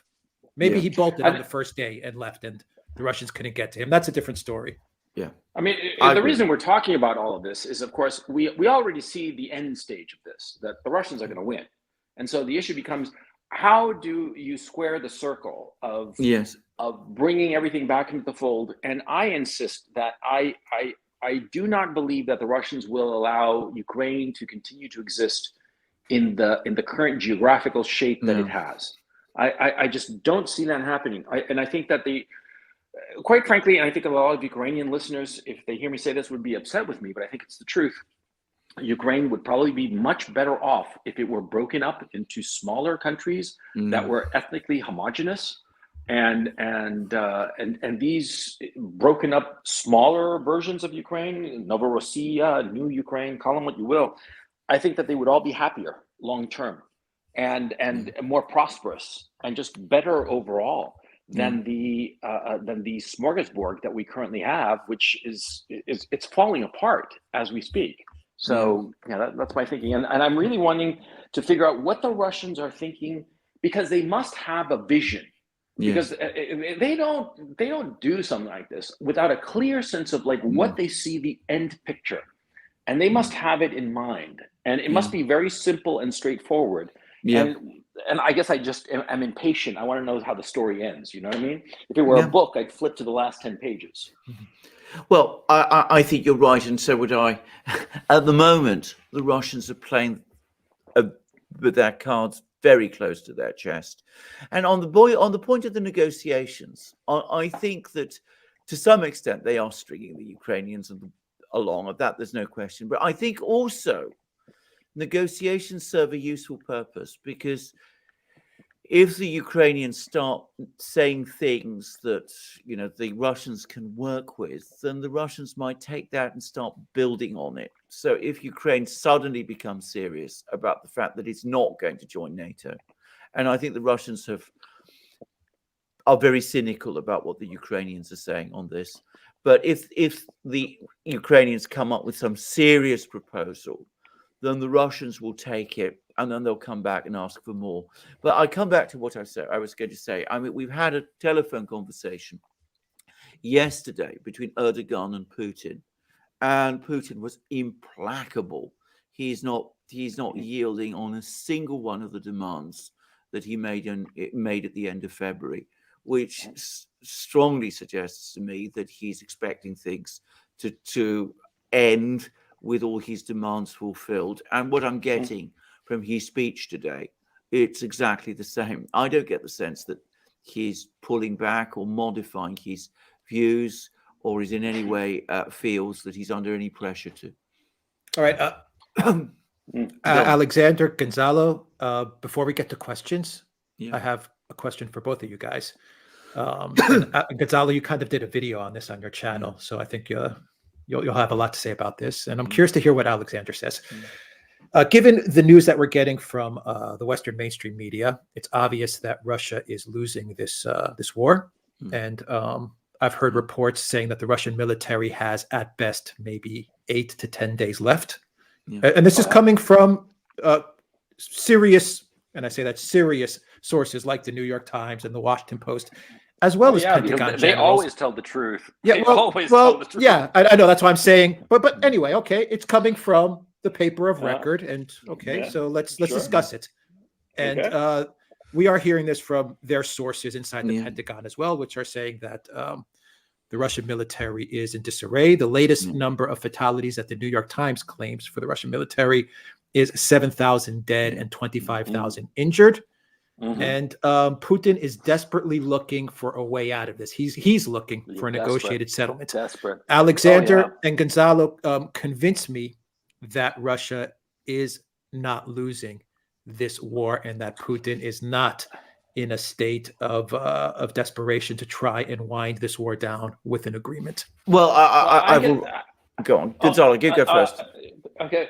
I was going to say that I was talking just before this conversation with a friend in Moscow, and she was crying because she was looking out the window and there was the ghost of Kiev flying across the sky and spelling out with the contrails of the ghost of Kiev's jet, surrender or die in Russian. And she was like, what do we do? What do we do? It's nonsense. It's nonsense and wishful thinking. It's the most absurd kind of wishful thinking, because you see, an adult looks at reality, distasteful though that reality may be, unhappy though it may make you, but you look at the facts and reality. And the thing I see in this war, because of cell phones and their camera and video, that's so easy to film and upload into the internet and be spread far and wide before any censor can get to it. We have seen people on the ground filming their little town in Ukraine or wherever, showing some Russian tank rolling by, and the Russian soldiers deploying and taking over the town. Okay, And we know for a fact that it is that town because we can look at the Google Maps and see how the landmarks on Google Maps correspond to the picture. And so we know it's true. Okay. And this is indisputable fact, indisputable fact rather. And so this notion that the Russians are losing, it's just wishful thinking. And it's something that I personally find, a couple of days ago, I had a moment when I thought to myself, am I wrong? Because it was so insistent that the Russians were just getting demolished and destroyed. And I am here in the city in Kharkiv, and I have been hearing for the last week as the shelling gets closer every day. I mean, I'm hearing it, I'm seeing it. It's not, the reports, but the reports are saying something. The reports say Russians have stalled. I mean, that is yeah. The other side thing, is, of course, the Western mainstream media. They're saying the Russians have stalled in Kharkiv, or they've stalled in Kiev because the Ukraine army has been effectively repelling them or counterattacking them. Yeah, and the answer to that is very simple. The answer to that is extremely simple. See, the Russians went into this war with a desire to maintain the civilian infrastructure at all costs. The fact that I'm talking to you now on the internet with electricity, running water, cell, everything, heating, most especially of all of it working in a city that has been, dealing with the Russian invaders for the past couple of weeks, that should prove that the Russians have no intention of demolishing the city the way the Americans would, for instance. And so that kind of operation takes more time. And so this notion that a lightning war, quote unquote, is going to be over in 2 days, it's absurd. That's, again, it's a childish mentality. When we look at this war a year from now, and this war will likely be over by the end of April, as I discussed before, well, we're going to say, man, that was fast. It only took them 2 months. Okay? Because it is fast. It's extraordinarily fast, especially the way that they are conducting the war. As I said from the beginning, that offended a lot of Ukrainians, but it's true. The Russians have been tiptoeing into the country. They have been trying not to smash everything or anything at all. And so this absurd notion, it bothers me because it's an unwillingness to look at reality. And I think that is a crucial problem of the West. And the West has been rich enough for a long time to pretend that the problems that it has are not real problems. But now the wealth of the West is exhausted. The United States is over indebted to the tune of basically 200% of GDP if you add up all the debt, federal, state, local, and agency. And so you start to realize that the United States is bankrupt. The European Union is not far better off. Their moment is over, and they are still pretending because they had the riches to throw money at problems and keep on pretending, as opposed to facing the problems and trying to solve them. And I guess that's why it annoys me so much, and that's why it makes me so just generally pissed off. Okay. I have found these reports that have been circulating in the West, I find them frankly sinister. To my mind, they're intended for two purposes. One is to encourage the Ukrainians themselves, to make the Ukrainians, I mean the Ukrainian people, the Ukrainian soldiers, to make them think that they're winning so that they can keep on fighting. You don't want them to think that they're losing, because of course, if they did think that, then they might start doing the things that Gonzalo was talking about, like go home, give up, surrender, do all those sort of things. So I think that's one purpose of all of this.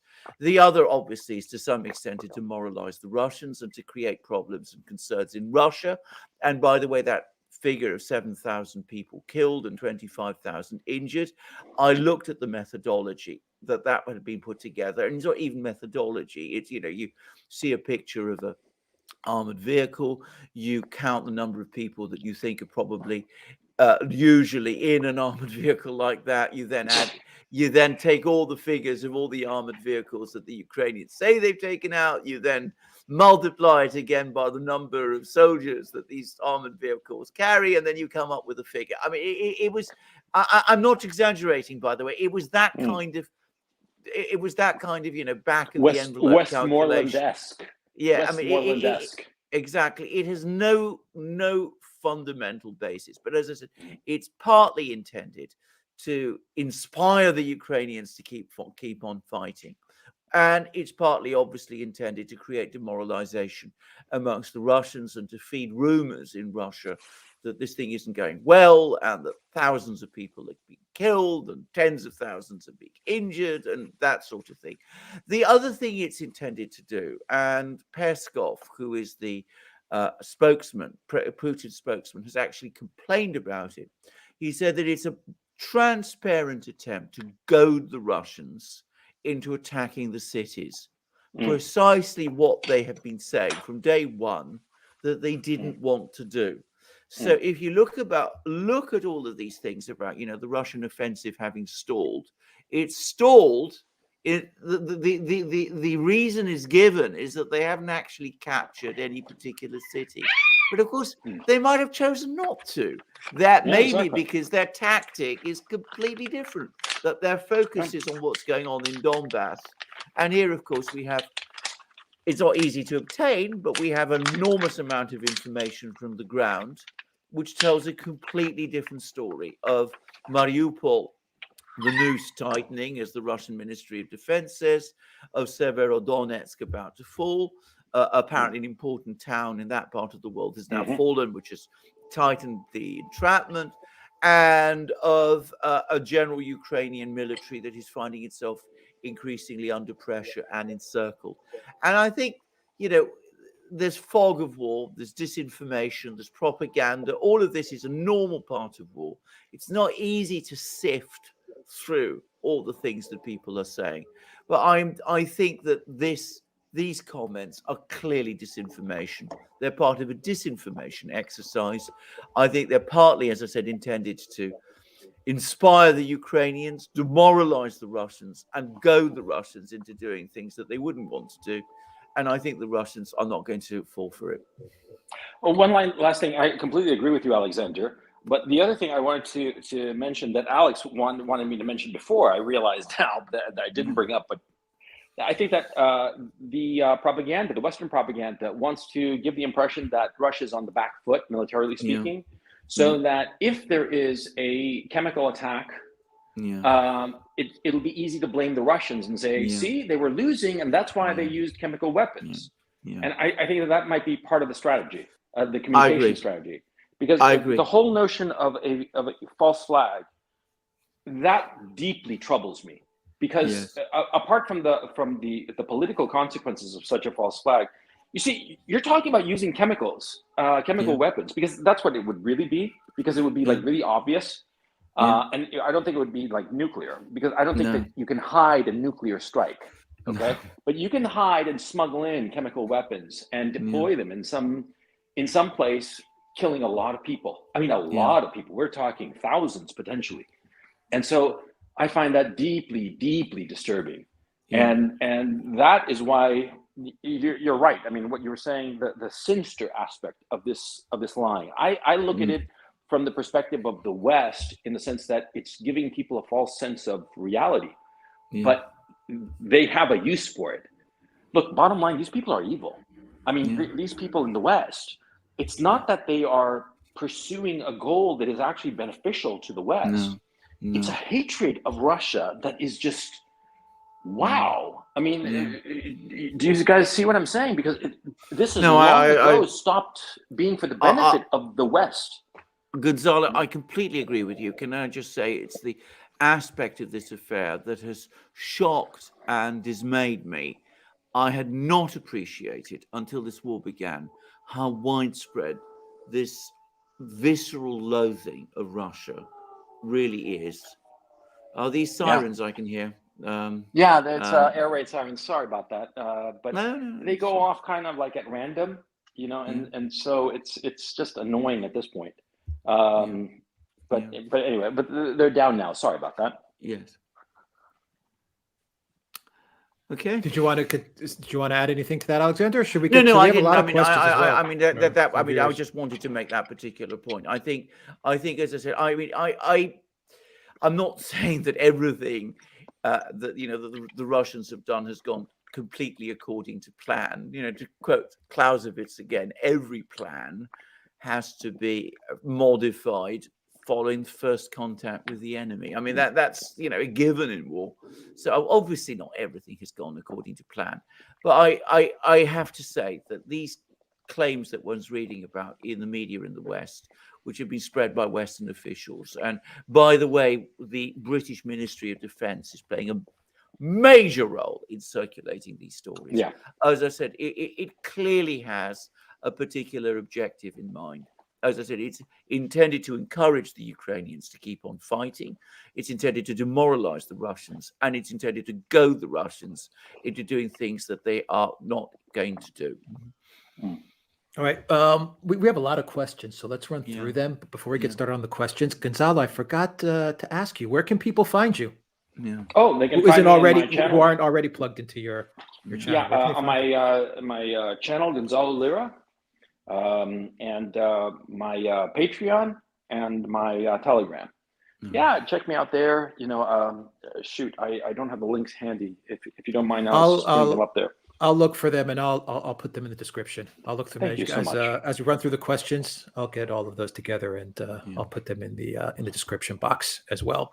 So I highly recommend if you aren't already following Gonzalo, definitely follow him both on Telegram and on YouTube. I have to say the channels are connected, but they do give you different forms of information, which is good. Yeah. So definitely follow Gonzalo on both Telegram and YouTube. So do you guys want to run through the questions? Yeah, that's it. Our viewers have. Yeah, I'm up for it. Okay. Yeah. Okay, great. FBI Glowboy says, any thoughts on the curious timing of the proposed Israeli East Med gas pipeline being quashed by Biden only a few weeks prior to Russia moving on Ukraine? And why was the deal killed? Alex, I'm not really familiar. I didn't know it had been killed. What do you make of this, Alex? I haven't heard it's been killed, actually. I don't think the East Med pipeline is everything that people build it up to be. I know in Cyprus, it's not this thing that's going to solve all of Europe's energy needs. If anything, what the East Med pipeline does, maybe it solves the energy needs of the countries involved in this pipeline, i.e., it'll solve the domestic energy needs of Israel, that's for sure. It'll solve the domestic energy needs of Cyprus, Egypt, other countries, but it's not going to be this pipeline is going to replace Russian energy, for example. That's not going to happen. And this thing's been delayed for like 15 years. I mean, this has been going on and on and on for a long, long time. Yeah. So that's my thought on that. I don't think it's as big as people are building it up to be. Yeah, I agree. It'll be big for Cyprus and Israel. Yeah, it'll be good for those countries and Egypt. Absolutely. Yeah. But for Europe, all right. Let's see here. Let me pull up some more questions that we can run through. From Sidebar VR says the U.S. wants Russians to revolt, but Americans cannot even get its government to not go over budget. Don't even mention making an election to run smoothly. True enough. Very true. The mood in Russia is as far from revolt as it's possible to get. It's causing a consolidation. That's the reality of it. Yeah. Putin is locked in. Yeah, Putin is locked in tight. And let's assume, for the sake of argument, that things work out and there isn't NATO war and nothing really unpredictable happens. He's locked into the end of his life. He's the guy. I don't see anybody being able to push him off his ledge. He's the guy. Eurogabor says, on Thursday's NATO summit, Poland will request the deployment of NATO peacekeeping troops to Ukraine. Czech and Danish governments are already on board. Norway just launched a huge rearmament program. Yes. I gather that Germany has categorically ruled it out. And I'm beginning to get the sense that that's going to stick. I'm also getting the sense that Germany has buyer's remorse over many of the sanctions it maneuvered itself into ordering. It's not going to happen. By the way, if you're talking about a NATO peacekeeping force, I understand that under the Washington Treaty, in fact, I've read the Washington Treaty, I mean, it would require authorization by the UN Security Council, which, for obvious reasons, isn't happening. No, I mean, realistically, nobody's going to these aren't piddly these aren't like piddly little countries. This is Russia we're talking about. Yeah, no. Okay, I mean, if it were like, I don't know, a couple of countries in Africa, okay, yeah, sure, peacekeepers. Yeah. But here, no, come on. Yeah, I agree.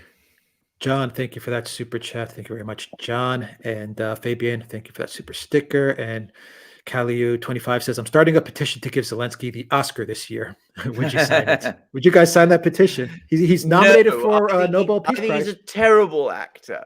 I mean, he's played his role abominably. This is my own personal view. If I'm going to assess it as an acting skill, I mean, I don't think he's I don't think he's a good actor in this thing. I don't know what you feel, Gonzalo. This is I agree. He's a horrible actor. Horrible actor.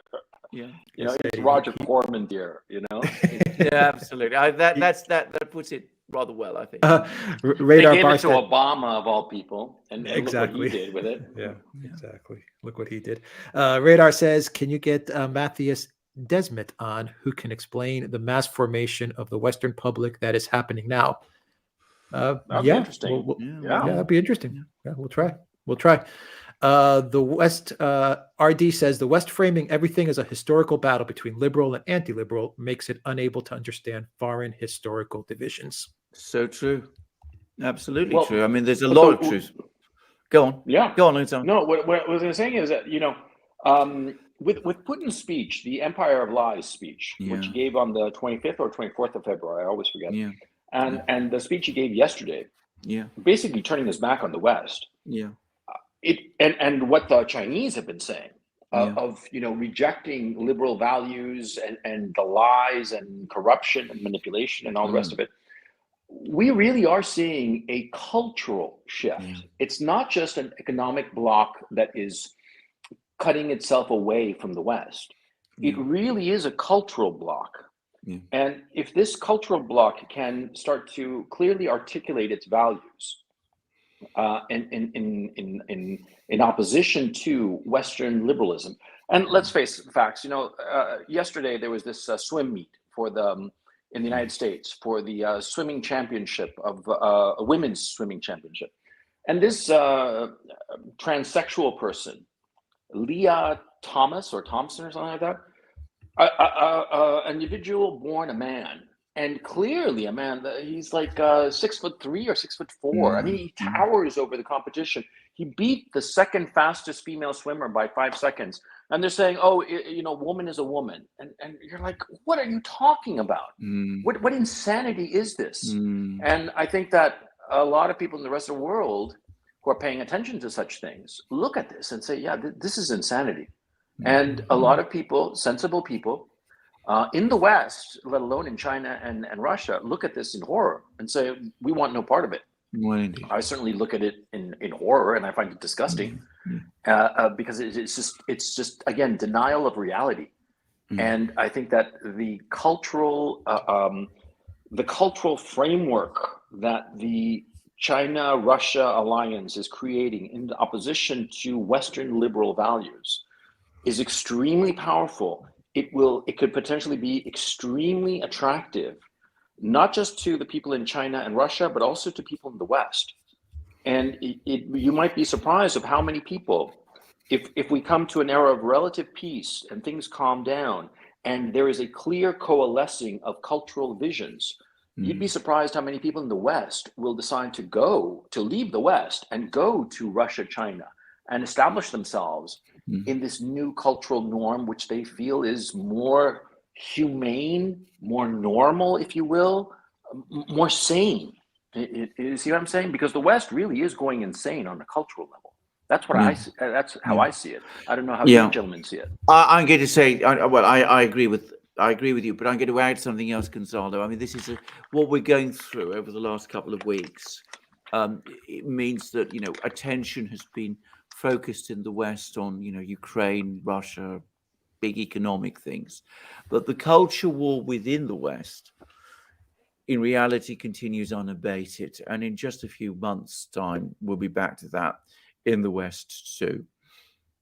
Yeah, I agree.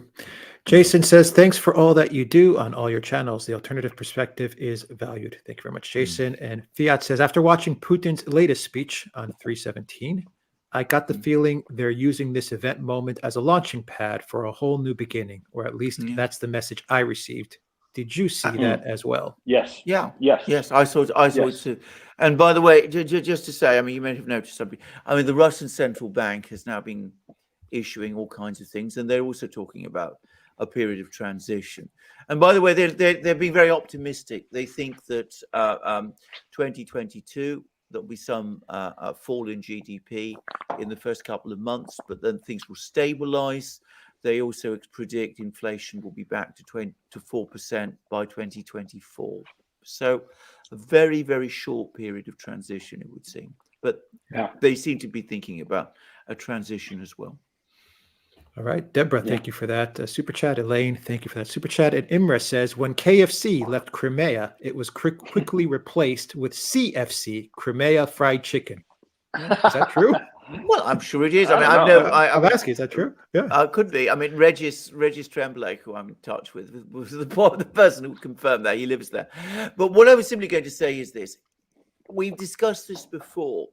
The kind of businesses that are going to be affected by the cutoff from the West, the kind of businesses in Russia that get supplies from the West. We're not talking any longer about the big high-tech industrial chains. I mean, the things like the Rostec Corporation and its various parts. I mean, they've been working for import substitution for a long time. Agriculture works, again, largely on Russian products, and that's why it works the way it does. If you're talking about consumer goods industries, that's the most flexible part of the economy. I know. I've worked in it. I mean, I've seen how quickly these sort of industries can adapt. Yeah. All right. Yeah. Completely right. Let's see. FBI Glow Boy says, morning, gentlemen. I ask this genuinely, not as an anti-Semitic dog whistle. What, if any, is Israel's role in this? And thoughts on curious timing of canceling Israeli East Med gas pipeline to EU 1 month before Russia? We answered that. We did answer that. In Israel, interestingly, very quietly, is taking Russia's side. I mean, it's widely known. I think it's almost universally accepted that Bennett, the Israeli prime minister, advised Zelensky to accept Putin's demands. And we know that it's fact. We know that it's fact. And the Israelis have said that, well, they'll enforce Western sanctions, US sanctions. They're not imposing any sanctions of their own. Jane, they're not going to go out of their way to enforce those American sanctions. No. I mean, if they perchance forget to enforce, nobody in Israel is going to throw a hissy fit over that, because they have long-standing ties to Russia. And between Russia and Ukraine, they'll side with Russia because it's just bigger, and there are more relationships and more money involved and longer ties. And it's just, that's the way it's going to be. Exactly. Jane, thank you for that super sticker. Violin Merchant says the admin is so bad they can't even get globalism right. True enough. Okay, thank you. Naz says, good day. When Russia is victorious in its special operation, what do you think will happen to Zelensky and the neo-Nazis? Will this make the Nazi situation worse? Well, I think with Zelensky, we basically already discussed this. I don't think there's much more to say about that. I think if the Russians succeed in their special operation, which I firmly believe they will, then I'm afraid that particular movement in Ukraine is essentially ended. I mean, I think in central and eastern Ukraine, it has no future. If Western Ukraine breaks away in some form, well, I suppose it could survive there. But in central Ukraine and eastern Ukraine, it's over. I think that the FSB is going to be deployed once they have the whole country firmly in hand, and they're going to persecute those people. Bottom line, and I think that's why they're fighting so fiercely in Mariupol and other pockets. They will fight to the last man, because they know that they have absolutely no future, and that they will be they will come to some very grim endings, because the Russians really hate them. I mean, the Nazis, they hate them with a passion. Yes. And so they will go whole hog. I mean, because it's not a LARP like in the West, where they say, J.K. Rowling, oh, she's a Nazi. No, in Russia, they really hate them, and they only use that for people who actually are that thing. And when they figure out that you are one of those, they're going to go after you. And so, I mean, God help those people, because the Russians are going to show no mercy. That's my thinking. I agree. Freedom Autopsy Report says Putin is a lawyer and his parents were NKVD officers in the Great Patriotic War. I would think that Putin is one smart, tough, and serious cookie. I'm sure all true. Well, that I don't know if I don't think his parents were NKVD. Well, I don't know about his mother. Certainly wasn't, because for one thing, she was a devout Christian. His father, before the war, was a naval officer, and then during the war, he enrolled in a special forces unit, which I understand came under the NKVD. But he was never he was never a secret policeman or anything of that kind. Well, Putin himself never was either. He was no, a lawyer. Nor was Putin, exactly. Yeah. It was a temporary assignment during the Second World War. Yeah. Kurt says, the whole notion that the whole notion that Putin is a KGB officer. I'm sorry, I meant to say that Putin was never. I said NKVD, but I meant KGB. No. But he was KGB, but he was a lawyer, and he was not involved in any kind of And I do suspect that for part of his, appeal, he kind of like allowed people to think that he was some sort of James Bond figure, but he really wasn't. He was just a bureaucrat. That is exactly correct. That is precisely right. Yeah. Kurt says, I made a calculation of the population in the 35 plus 5 UN countries who decided not to condemn Russia, and they represent 53% of the world's population. Yes, it's absolutely true. Okay, then. Yeah, that's absolutely true. Can I add? It's fairly widely known that a lot of the countries that voted for the resolution did so very, very much under intense pressure. So I even read an article in the British media. I think it was the Guardian, in which they said that the Western powers were dismayed at how thin support for them at the level of the General Assembly actually turned out to be. So they don't realize how thin their support is, period. They don't realize that their attitudes for so long are the attitudes of the bully. And they think that people smile at them because they're genuinely happy to see them. And no, they're smiling at them, but they have a dagger behind their back, ready to strike out whenever they can. And the West and the Americans and the Europeans do not seem to see this. It's remarkable. GEC812 says, chat, anyone have an Amazon Fire Stick TV? A Locals beta app recently released makes it much easier to watch the Duran Locals only video on your TV. I didn't know that. Didn't know. You can also check out durantv.com as well, where we stream our videos. Thank you, GEC812, for that. Thrillino, thank you for that super chat. 01 Lurias, thank you for a super sticker. Claude, thank you for a super sticker. Mr. Alexander says, do you know any other geopolitical YouTubers? Yes, we do. Gonzalo, Lira. Thank you very much. And thank you. Put your links, Gonzalo, in the description box as well, down below. Thank you so much.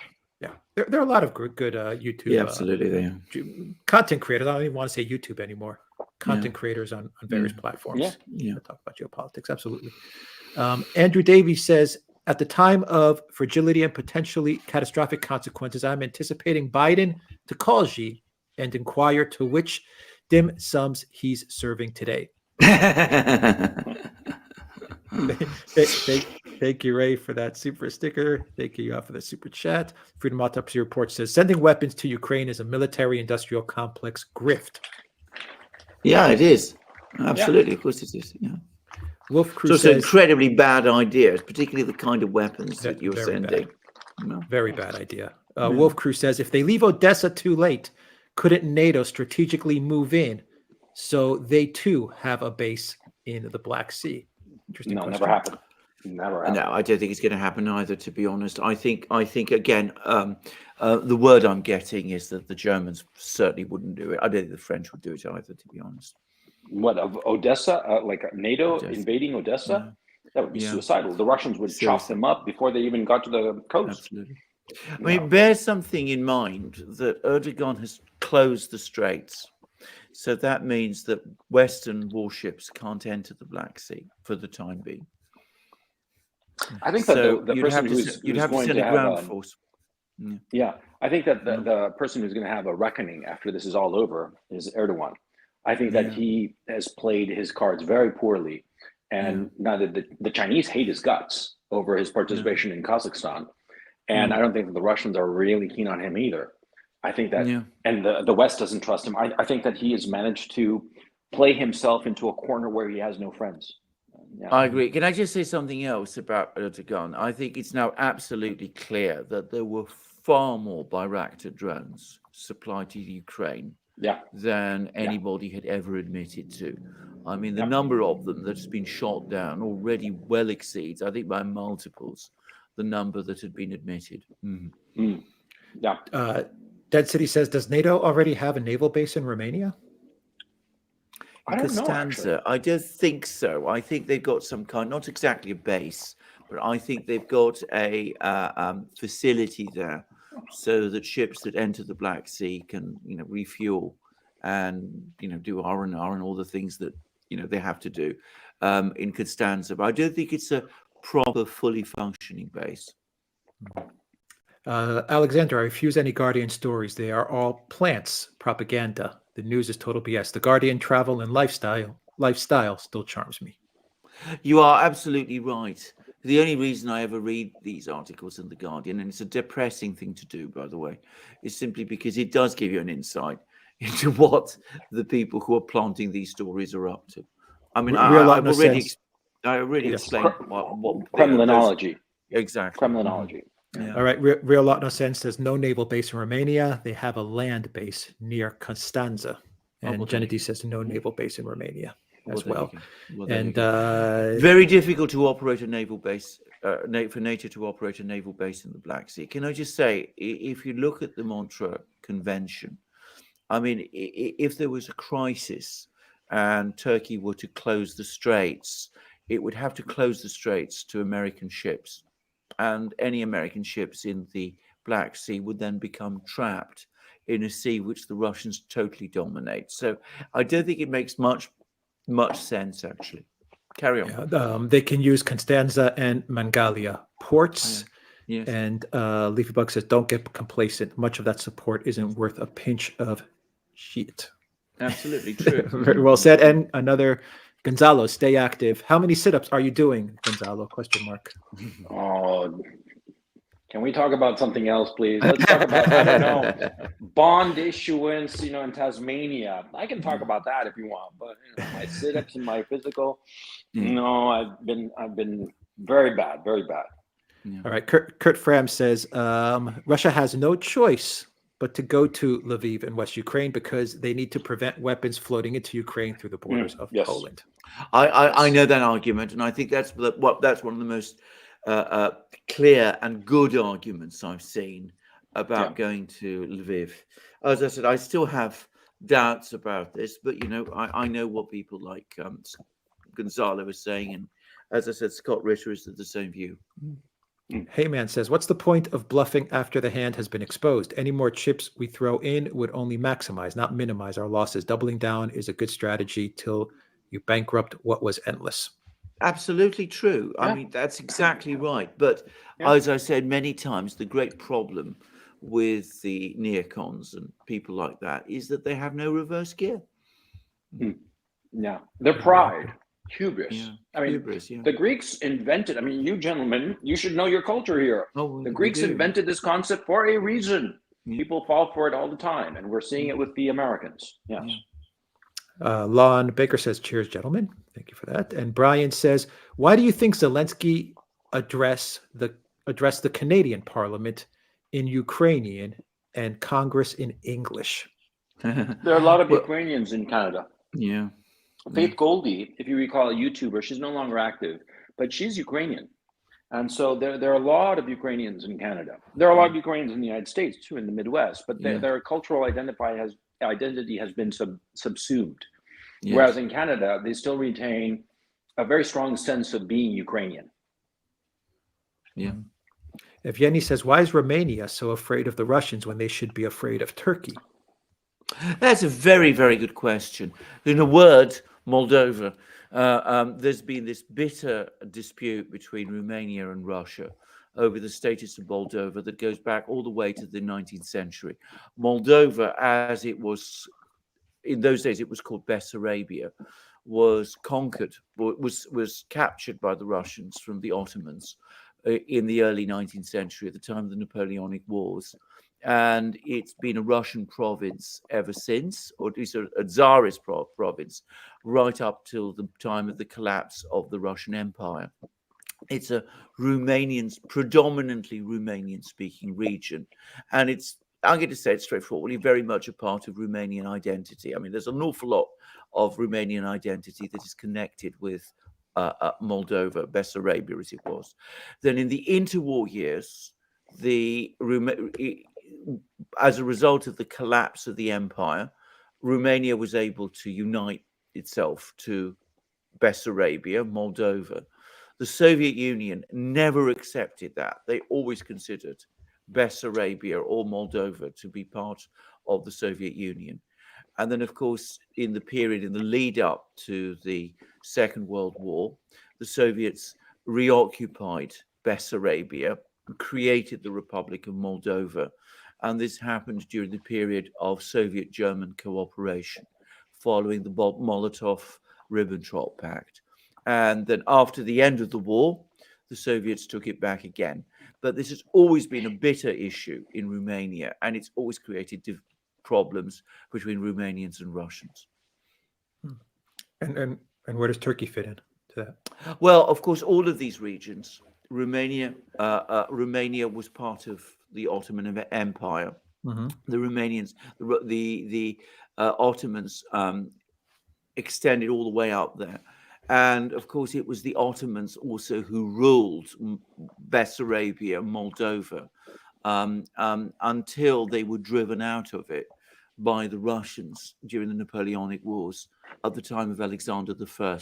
So it was the Turks at that time who ceded Bessarabia to Russia. Now, what relations are between Romania and Turkey today, I have absolutely no idea. I mean, I generally don't know, but it could very well be that, you know, there are these ancestral fears in Romania of Turkey. I'm not able to say anymore. And it is a case, of course, that the Russians have never ruled. There was a Soviet era, but I mean, you know, they never made it a part of their empire, certainly during the Tsarist times. And there have been times when Romania and Russia have been on relatively good terms, but there's always been this issue of Bessarabia, Moldova, has created tensions in the meantime. What the Turkish angle is, apart, as I said, that it was once the imperial power in Romania, I don't know.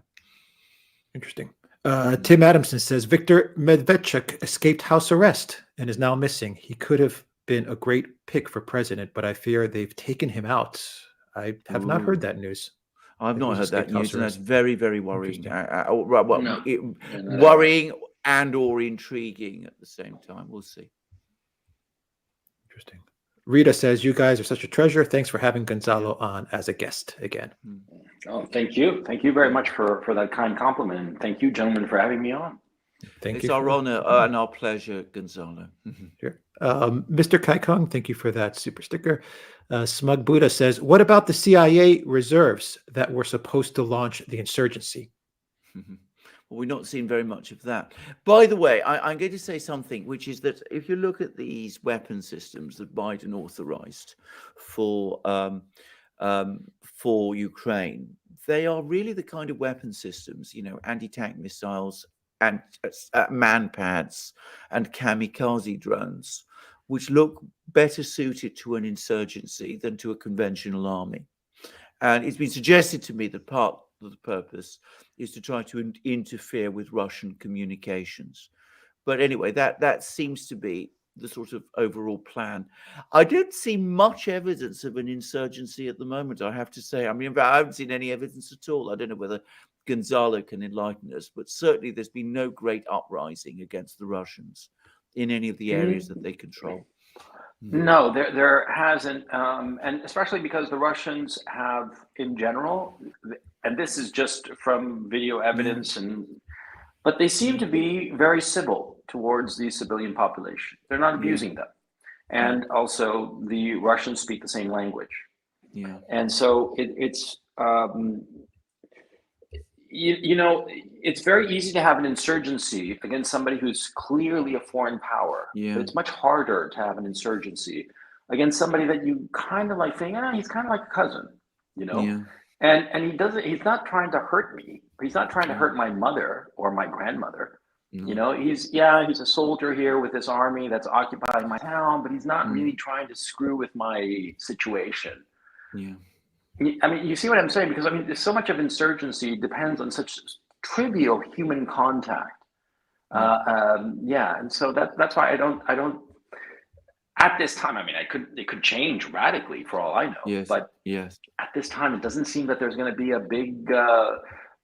There's a lot of talk, okay, but interestingly enough, the people who are most adamant about some sort of resistance are precisely those people who have fled to the West, Yeah. not to the west of the country, but to the West, to Europe, Yes. who've left Ukraine.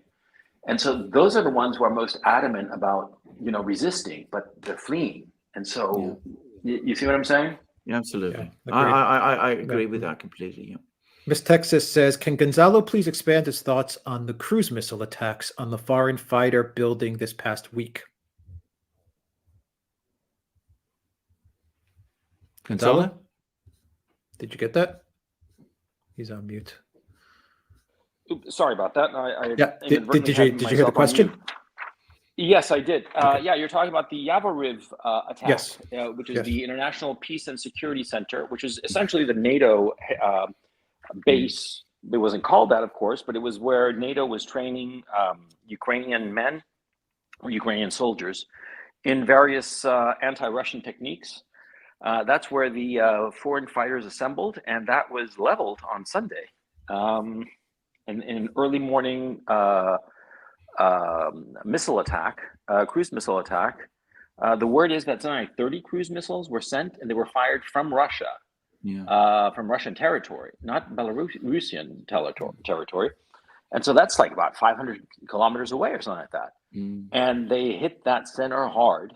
That center was approximately 12 miles from the border with Poland, roughly 20 kilometers. And they hit it and they eviscerated it. And the word initially was that only 35 people had been killed, foreign fighters had been killed, but the word so far is that over 200. And a lot of people aren't sure who died. I mean, there's going to be confusion as to who actually died. And of course, a lot of people are going to try to keep that figure from coming out as to exactly who it died and how many. But it basically broke the spirit of any kind of foreign mercenaries. Because the Russians said the Friday before this attack, they said any foreign fighter is a criminal and is fair game, and we're going to do our best not to capture them. No, we're going to kill them. I mean, they basically said that. Not in so many words, not so brutally as I have just said it, and they went ahead and they did it. And I think that kind of, let's call it what it is, ruthlessness. I think it scared off a lot of potential foreign fighters. The foreign fighters who survived this attack, they fled. And I mean, there was one guy who fled within 12 hours. He was in Sweden, of all places. I mean, he got gone. And what's really important is for foreign legions like this, they act as a stiffening agent to the local forces. Because if these foreign fighters are in a country, then their morale rubs off on the local soldiers, because the local soldiers say, hey, this foreign fighter came all the way here to fight for our side. And so it improves morale. But ask Scott Ritter, ask any military guy, when the foreigners start running away, then you know that it's a lost cause. So I think that this was a blow to morale in the West, in the Western sector, the Western Ukrainian armed force must have taken a big psychological blow from this. Can I just add a few points to this? I mean, this is in addition to the points that Gonzalo was making. I mean, this caused enormous dismay in Britain. And as I understand it, I mean, as Gonzalo correctly says, hundreds of people, hundreds of these fighters were killed, quite a few of them British. We don't know how many. We don't know exactly how many, but we do know that a lot of British people apparently were there. And some of them, at least, are ex-special forces people, British ex-special forces. Now, the point to understand about this is if you're talking about British ex-special forces, the overwhelming probability is that they're going there at the suggestion of the British authorities themselves. So this will have been a very, very bad blow for the British.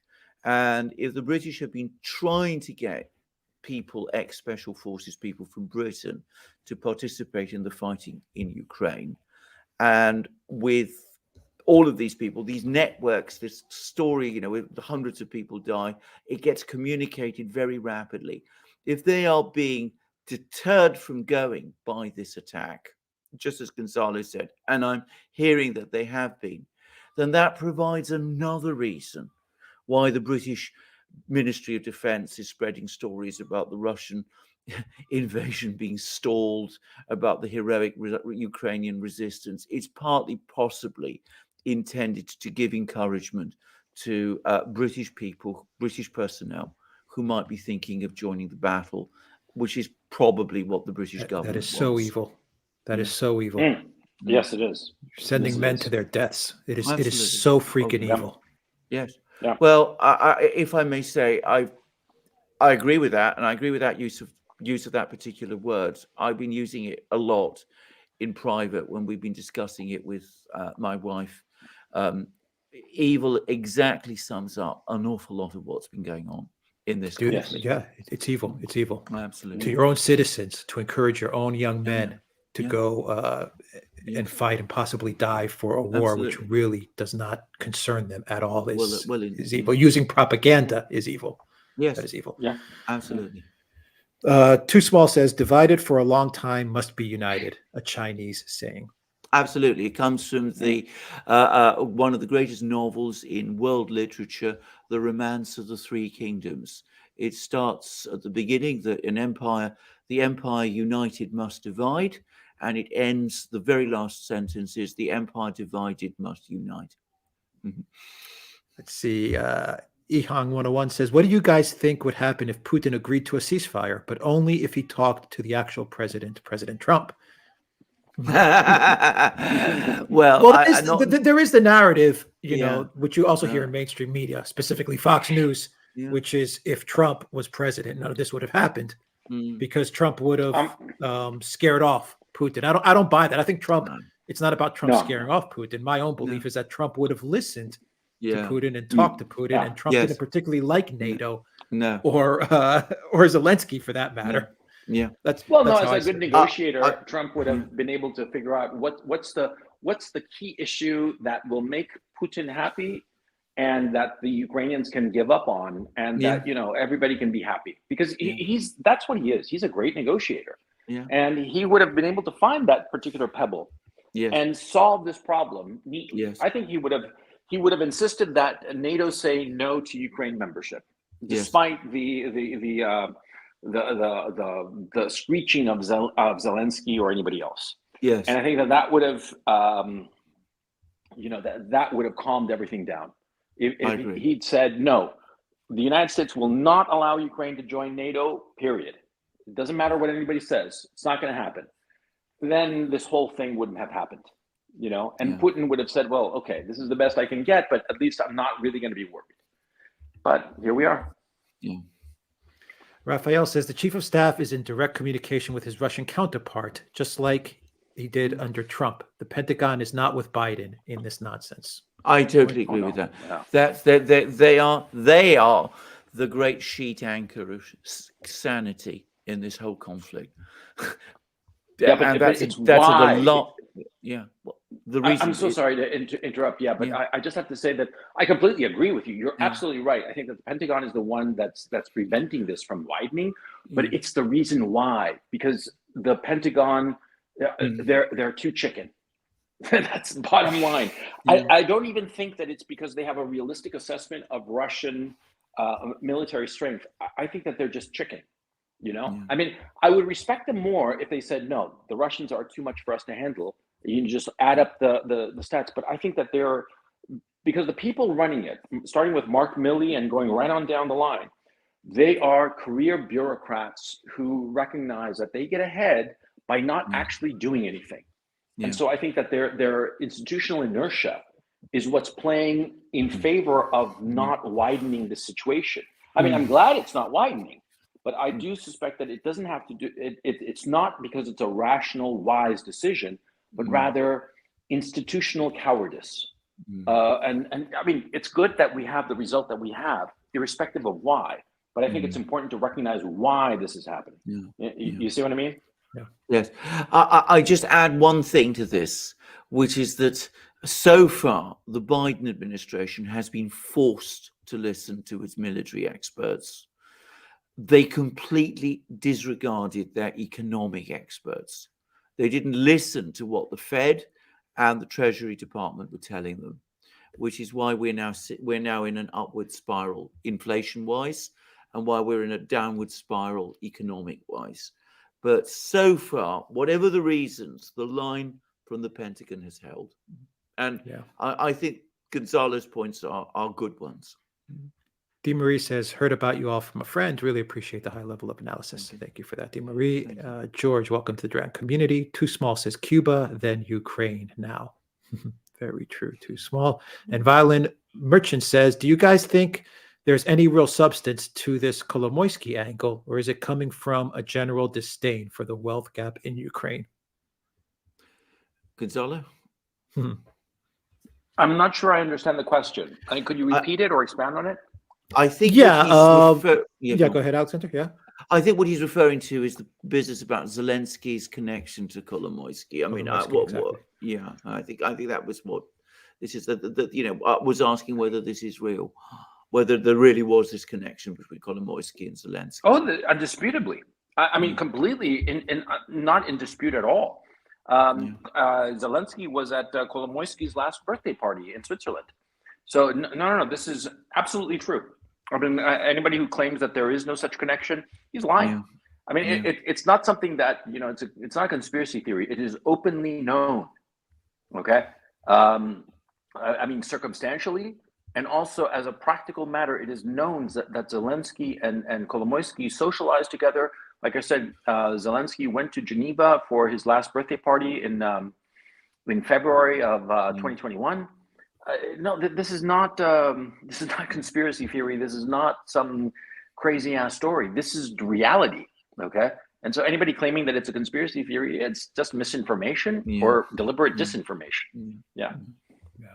Agreed. Great US says, will accounts be verified on Odyssey?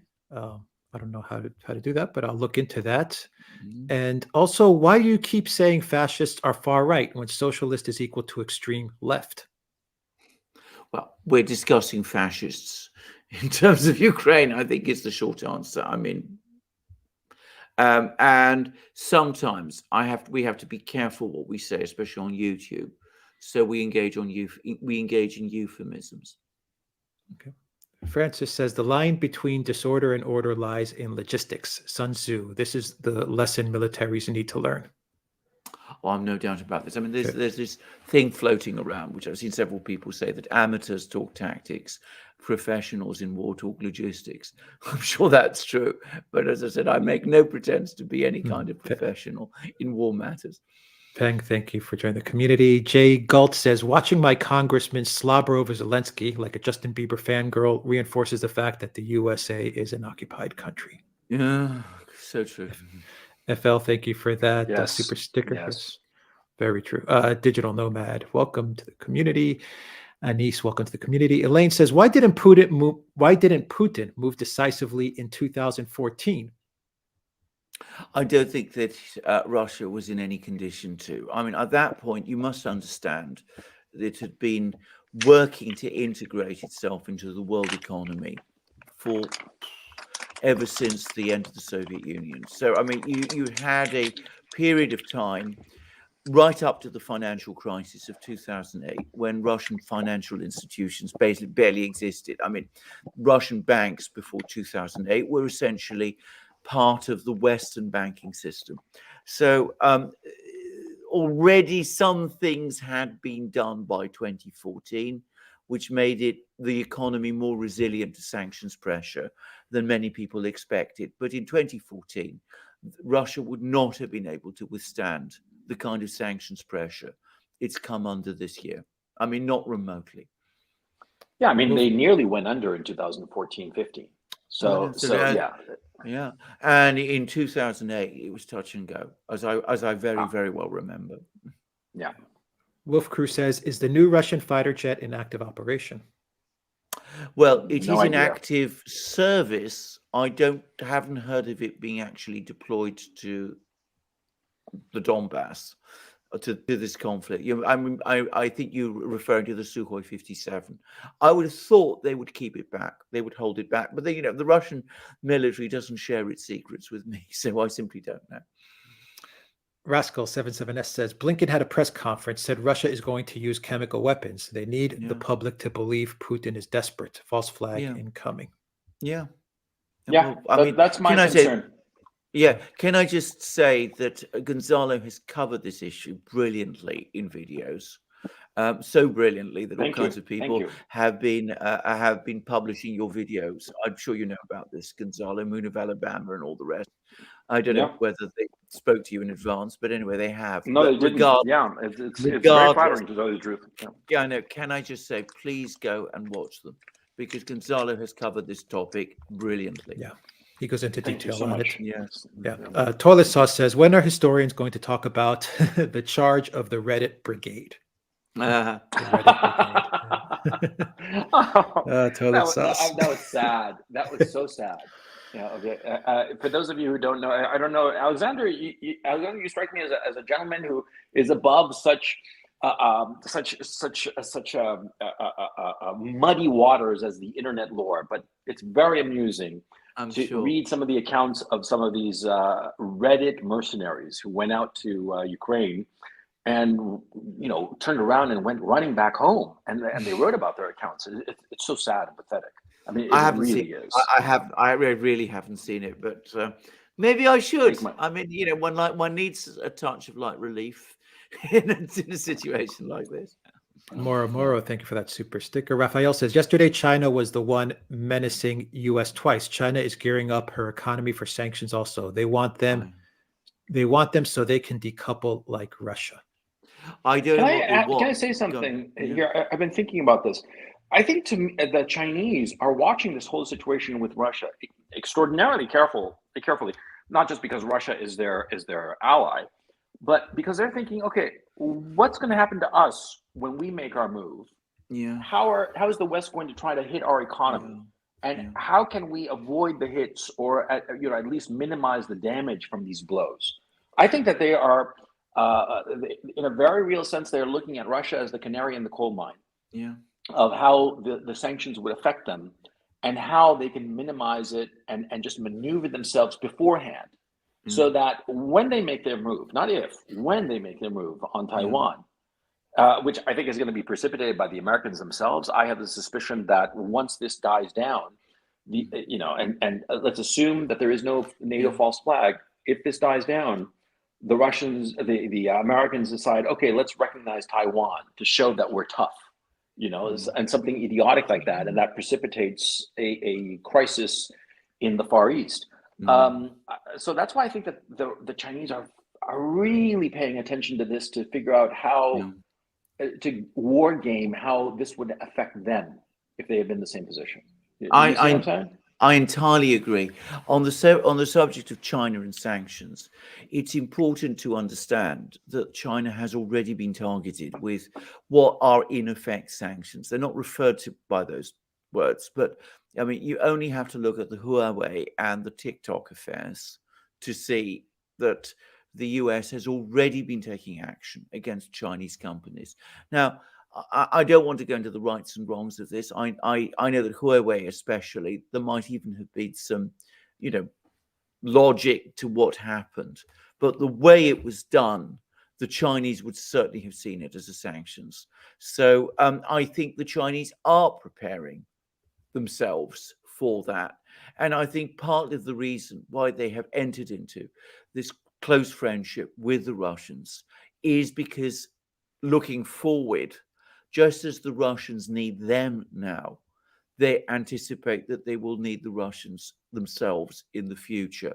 The Chinese, the big worry the Chinese have had is that the US will block the Straits of Malacca. It will stop oil and food and raw materials sailing to China through the South China Sea. So they need the big food, raw materials producer at their back to make sure that their factories keep running, people continue to have jobs, and people continue to stay warm. So I think this is what that is all about. Timmy, thank you for that awesome super sticker. Thank you very much, Timmy, for that. And let's see. These guys are usually good, but this one is clearly pro-Russian and reeks of European elitism. Disappointing. Who, me? Us. Because we're pro-Russian. Pro-Europe. Every now and then, Gonzalo, I want to pull out one of the Yeah, comments about us. Did he say also pro-European elitism? European elitism. Okay, find that I don't difficult know to understand. I would have thought that I'm a Latin American male chauvinist pig. That's how I identify myself as, at any rate. And as I said, European elites wouldn't have many time for me, I'm afraid. Well, No, they don't have any time for me because, cabron, I come from the barrio, man. You know that? Yeah, that the Europeans don't have no time for me, cabrones. Zariel says, Gonzalo, you ate something during the chat, and now I'm eating a pack of chips. Thanks, brother, and stay safe. And may the Lord protect you and your family. Greetings from Switzerland. That's very kind. Yeah. Thank you very much, Switzerland. Thank you. That's very kind of you. The great Zariel. Thank you very much, Zariel. I just have to say that whenever I hear such kind people wishing me well and wishing my family well during these difficult times, it's always so appreciated. And sometimes I forget it because I've been blessed with so many people reaching out to me and making such kind comments. And I just want to reiterate that I can never get tired of hearing such warm wishes. And I thank you so much, truly. Yes. I want you all to know that it's very encouraging and it moves me deeply. So thank you. Thank you so much. FL Treasure said Gonzalo is loved for telling the truth. Yeah. So you're not going to love everyone me is when thankful. I start telling lies? Well, yeah, everyone loves you because you tell the truth, Gonzalo. That's the important part. Well, when you tell the truth, you have less to remember, That is true. Very true. Very true. Let's see. Baskin Life says, well, there's a good question. Where is Arseny Yatsenyuk, who was installed after the ouster of Yanukovych? He was so confident the EU membership as if guaranteed. Actually, I've seen him pop up every now and then, but he doesn't really do or say much. Actually. No. Yeah. It's interesting question. Elena says, Alexander, you often say Germany has buyer's remorse. Can you give an example? How is the discussion there about Nord Stream 2? Well, Nord Stream 2, I think, is simply not going to come back. I think that's once and forever gone, actually. But I think that you saw the Germans showing buyer's remorse by the fact that they apparently did put their foot down and veto any further attempts to veto more Russian banks, and that they also made it absolutely clear that Germany and Europe will still have to import gas and oil from Russia, at least for the time being. So I think that they've taken those steps, and if you drill more deeply, you will find German business leaders making comments like one I read in the Financial Times not very long ago about the fact that this is going to be a very difficult time for Germany, and maybe this isn't a good crisis for Germany. Gloria says, I appreciate your coverage. You're the best geopolitical analysis. Thank you very much, Gloria, for that. And Raphael says, another wild card. Thank you very much, Gloria. Another wild card is India, which wants a piece of the action. They too are getting ready for sanctions. They want out. Saudi Arabia will follow. Yeah. Well, we'll see. Saudi Arabia, they'll play the game, I think. But India's been the country to watch during a lot of this. They've stepped up in a big way. Yeah, I agree. Fabian, thank you for that super chat. Dee Marie, thank you for that super chat. Balkajan says, but the false flag executed by the U.S. would have to serve some purpose. What purpose would that be? The U.S. side is already winning the PR war. Good point. That is No, a very, drag very good in. point. Yeah, it's a drag in NATO Yeah. for a Yeah. full-fledged, NATO versus Russia full-on war. Yeah. That's the purpose of any kind of false flag. Absolutely. I mean, to be absolutely clear about this is the only strategy, the only war-winning strategy Ukraine has. They can't win this war by themselves. They know it. Ultimately, deep down, they know it. So the only way they can win the war and maintain their project, the Maidan project, is by enlarging this war and getting the West involved, directly involved. And that's the purpose of what this would be. And of course, there are people in Washington who actually are sympathetic to that because they also want to see Ukraine win in some way. TY Alexander, I have the following idea that I want to float by you, and you too, Alex Muhammad. The New York Times today admitted that the Hunter Biden laptop story was absolutely true. It was not Russian disinformation or anything like that. Yeah. And the timing seems extremely curious. And I'm wondering, and you guys tell me what you think of this idea. Could it be that the establishment in the United States is looking for a way as punishment that the Biden administration is not going to war with Russia, that they're looking for a way of potentially ejecting Biden, putting in Kamala, and going ahead with a war? Oh, goodness. I hope not. It's No, possible, I suppose, but I hope not. It's insane. I mean, that amount of change in the United States of like ejecting a sitting president, putting in somebody who's an idiot. I mean, come on, she's an idiot. It's a miracle that she can walk and chew gum at the same time. And then going off to war in the space of, it would be like 90 to 180 days. I mean, these people, I think, are crazy, but I'm wondering if they'll actually make this move. Do you see what I'm saying? Go on, Alex. No, I did a video this morning, and I couldn't figure this out either. I was kind of wondering why now? Why did they do this? And one of the commenters in the video, actually, maybe this is a good point. I don't know. I like this comment. He said, perhaps this is Wall Street saying that they're upset with Biden for what he has done with all the sanctions, and they're putting him on notice. Yeah, interesting. Just a thought. It's not the neocons, but the Wall Streeters. Yes. Yeah. Wall Street, New York Times. I don't know. Yeah. I mean, the other thing that's coming out is I saw an article on Zero Hedge, which said that the expectation is that Hunter is going to be indicted. God, now, I hope so. But if that happens, but if that does indeed happen, then I have to say we're starting to move into really, really big waters.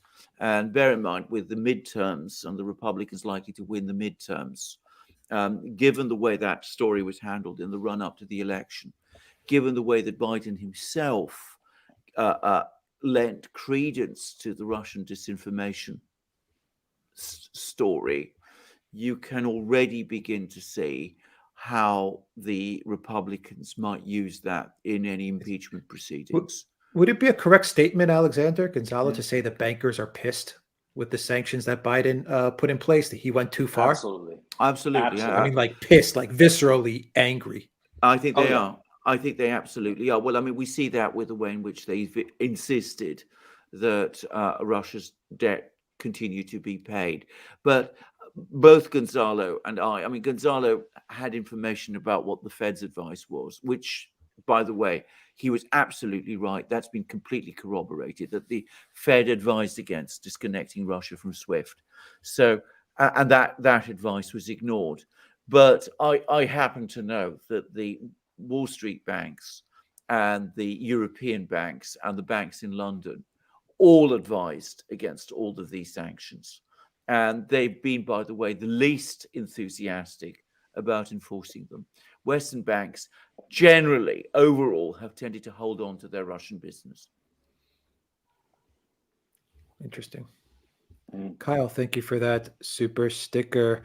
Baskin Life says, I read somewhere Zelensky is nominated for the Nobel Peace Prize. Yes, he is. Sure he is. Yeah. Well, I think he's going to be a Nobel Prize laureate. He might win it. Yeah, he might win it. Absolutely, he'll take that.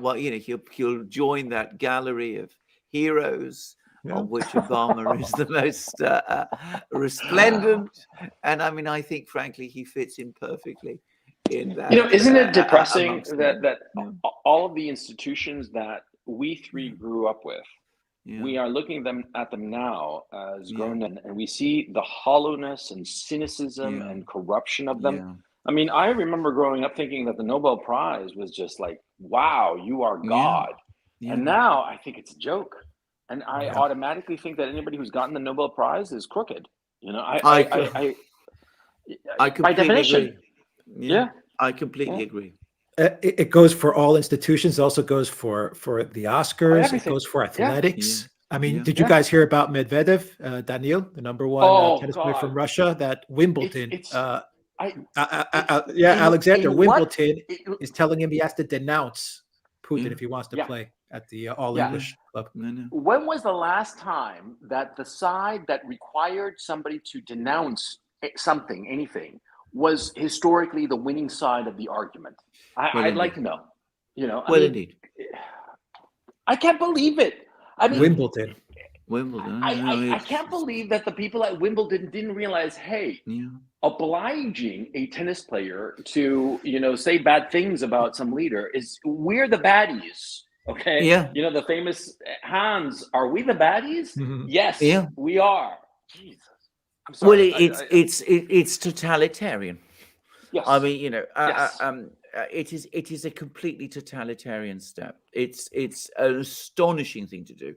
I mean, it's not saying if you support Putin, keep your opinions to yourself. It's actually going further and saying you are obliged to denounce him. We are controlling, in a way, in other words, the way you behave, and that is totalitarian. They did it to Djokovic in Australia, and everyone said, "Oh, it's just a one-off thing because he didn't get the vax. It's a one-off thing." Yeah. It wasn't a one-off thing. No, of course not. Yeah. Oh, by the way, I wonder if Djokovic, being Serbian, if he will side with Medvedev. How do you pronounce his last name? Medvedev. Medvedev. I believe it's Will the he same side with pronunciation him? as the former. Okay. president. I don't really follow tennis at this stage, but I wonder if he will join him and say, no, this is wrong. I mean, Serbia has longstanding ties with Russia. He will. And so, I wonder how that'll play out. He will, because he got the same treatment. But isn't it interesting, Gonzalo? The same treatment, but Djokovic didn't want to get the jab, so they didn't let him play. And Medvedev, well, I don't know if he's going to. I don't know what he's going to do, but they're telling him denounce Putin or you don't play. Yeah. I think that if he's smart, he will say, then I'm not playing, because long term, if he is Russian and he sees himself in Russia long term, his family there, family ties.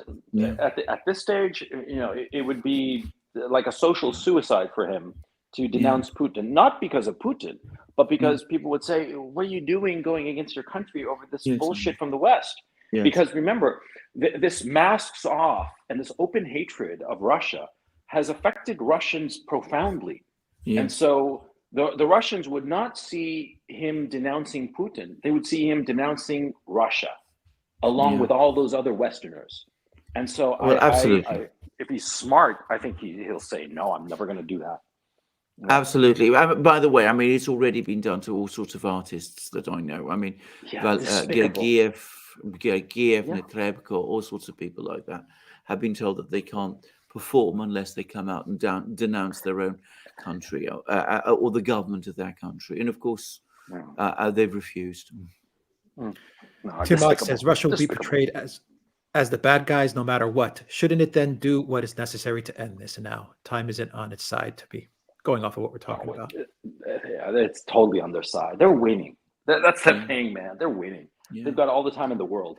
Okay. I have to say, we would love to see this thing end quickly. I think I speak for all three of us. Obviously, for Gonzalo, he's got a whole huge extra dimension. But, this has not been an easy thing to cover. It's been very stressful in some ways. We would love to see it end quickly.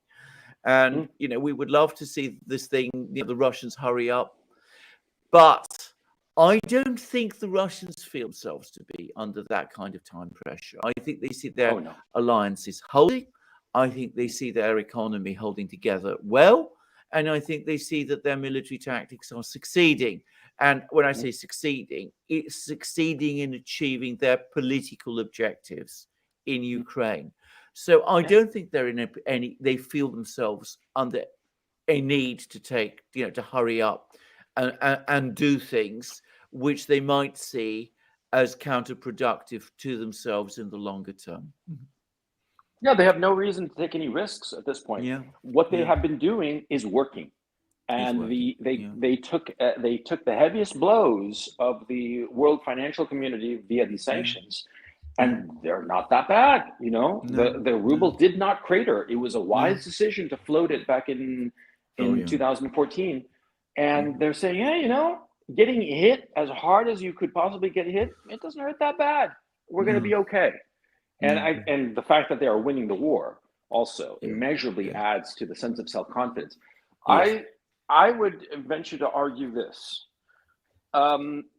This is tentative, of course, dependent on whether the NATO creates some sort of false flag and gets involved here. Let's assume that they do not, or that they try but fails for whatever reason, because we do have to keep in mind that the Russians have a very, very good intelligence service. So they might be able to catch this and nip this in the bud before it actually happens. Let's hope that. Let's suppose that nothing like that happens and the Russians carry out this whole operation and they get pretty much whatever they want. It will be a huge cultural event in Russia of self-confidence, of we're back, we're Russia, we're the man. We handled a situation where the whole world was against us. And we came out on top. This could potentially be the beginning of a flowering in Russia. That I'm looking way down the line here, but it could be a major turning point in Russia, insofar as its self-conception, and this could have profound implications demographically, profound implications in terms of culture and economic growth. Because a lot of times, the famous animal spirits, they play a big role. And when you have that strong confidence, that wind at your back, that you pulled off something amazing and you're in good shape, it can really help you going forward. Look what happened to the Americans after the Second World War. And so that's why I'm wondering that this might turn out to be one of the best things that ever happened, not just to Russia, but also to Ukraine, for the reasons I explained before. That this whole situation might wind up being a big net positive for the entire region and a big net negative for the West. I think that's entirely correct. And by the way, you're absolutely right. If you want to trigger a sustained economic boom, a victory in war is often the way to achieve it. I mean, there are so many examples of this. One that I actually studied at some considerable length is the economic boom that Germany went through after Bismarck's the victories that they achieved in Bismarck's wars in the 1860s. And there was a very, very, very rapid economic boom in Germany in the 1870s, and there was a very similar economic boom, by the way, in the United States after the Spanish-American War, which is a difficult subject, but I mean, you see that too. So it does give a huge renewal of self-confidence. So I don't put that possibility aside at all. I think it's quite likely. Too Small says that Swan Lake is also banned, by the way. Oh, come on. Oh, TY, thank you for that super sticker. Venus says, of the 4 million that have fled Western Ukraine, are they sympathetic to the Ukraine and Nazis? My impression is they are. Is this accurate? I think that a lot of them go for many different reasons. I repeat again a story that I heard from a friend of mine, which he's actually slightly modified, but he said that he saw amongst some of the refugees, Ukrainian refugees in Germany, an awful lot of men, burly men. And he got, my impression from what he described it is that they were people avoiding conscription. Yes, that's accurate. Yeah. Dr. Bill says, I've mentioned in various videos in relation to the sanctions that presidents who don't do what the Fed tells them get deleted. However, that hasn't happened. I suppose it's because of Harris. What do you think? I think there may be some truth to that, but I think this is still playing out. And, this has all happened in an atmosphere of incredible hysteria. And I think you've got to remember that this president does have one enormous advantage up to now, which is that he's had the media supporting him. ARS, thank you for that super chat. Welcome, Karen, to the community. NOK says, I think Djokovic will support Medvedev. There were big protests in Serbia supporting Russia in this invasion. I'm just afraid they will bomb us again because of our disobedience. Yeah, I agree. Oh, man. Yeah. Thank you for that super chat. Moro says, who is holding back on the false flag? How do we know they're holding back? We don't. Well, he took the very words out of my mouth. I think I think there've been actually various attempts to stage incidents. They're not quite live up to the full drama of it. But I mean, you've had a number of attempts with kindergartens and theatres and all sorts of things like that. None of them have actually so far captured international attention. But we're very, very early in this. The hospital came close. The hospital came close. Well, the thing is, see, if the Russians all of a sudden go on TV and they have, oceans of captured Ukrainian soldiers, I mean, if they capture a goodly, like say they capture, a division, okay? Yes. And they march these unarmed men and say, well, we captured these guys. They surrendered and we're going to treat them humanely. And I think that would end any possibility of a false flag. I think that should be the Russians' objective.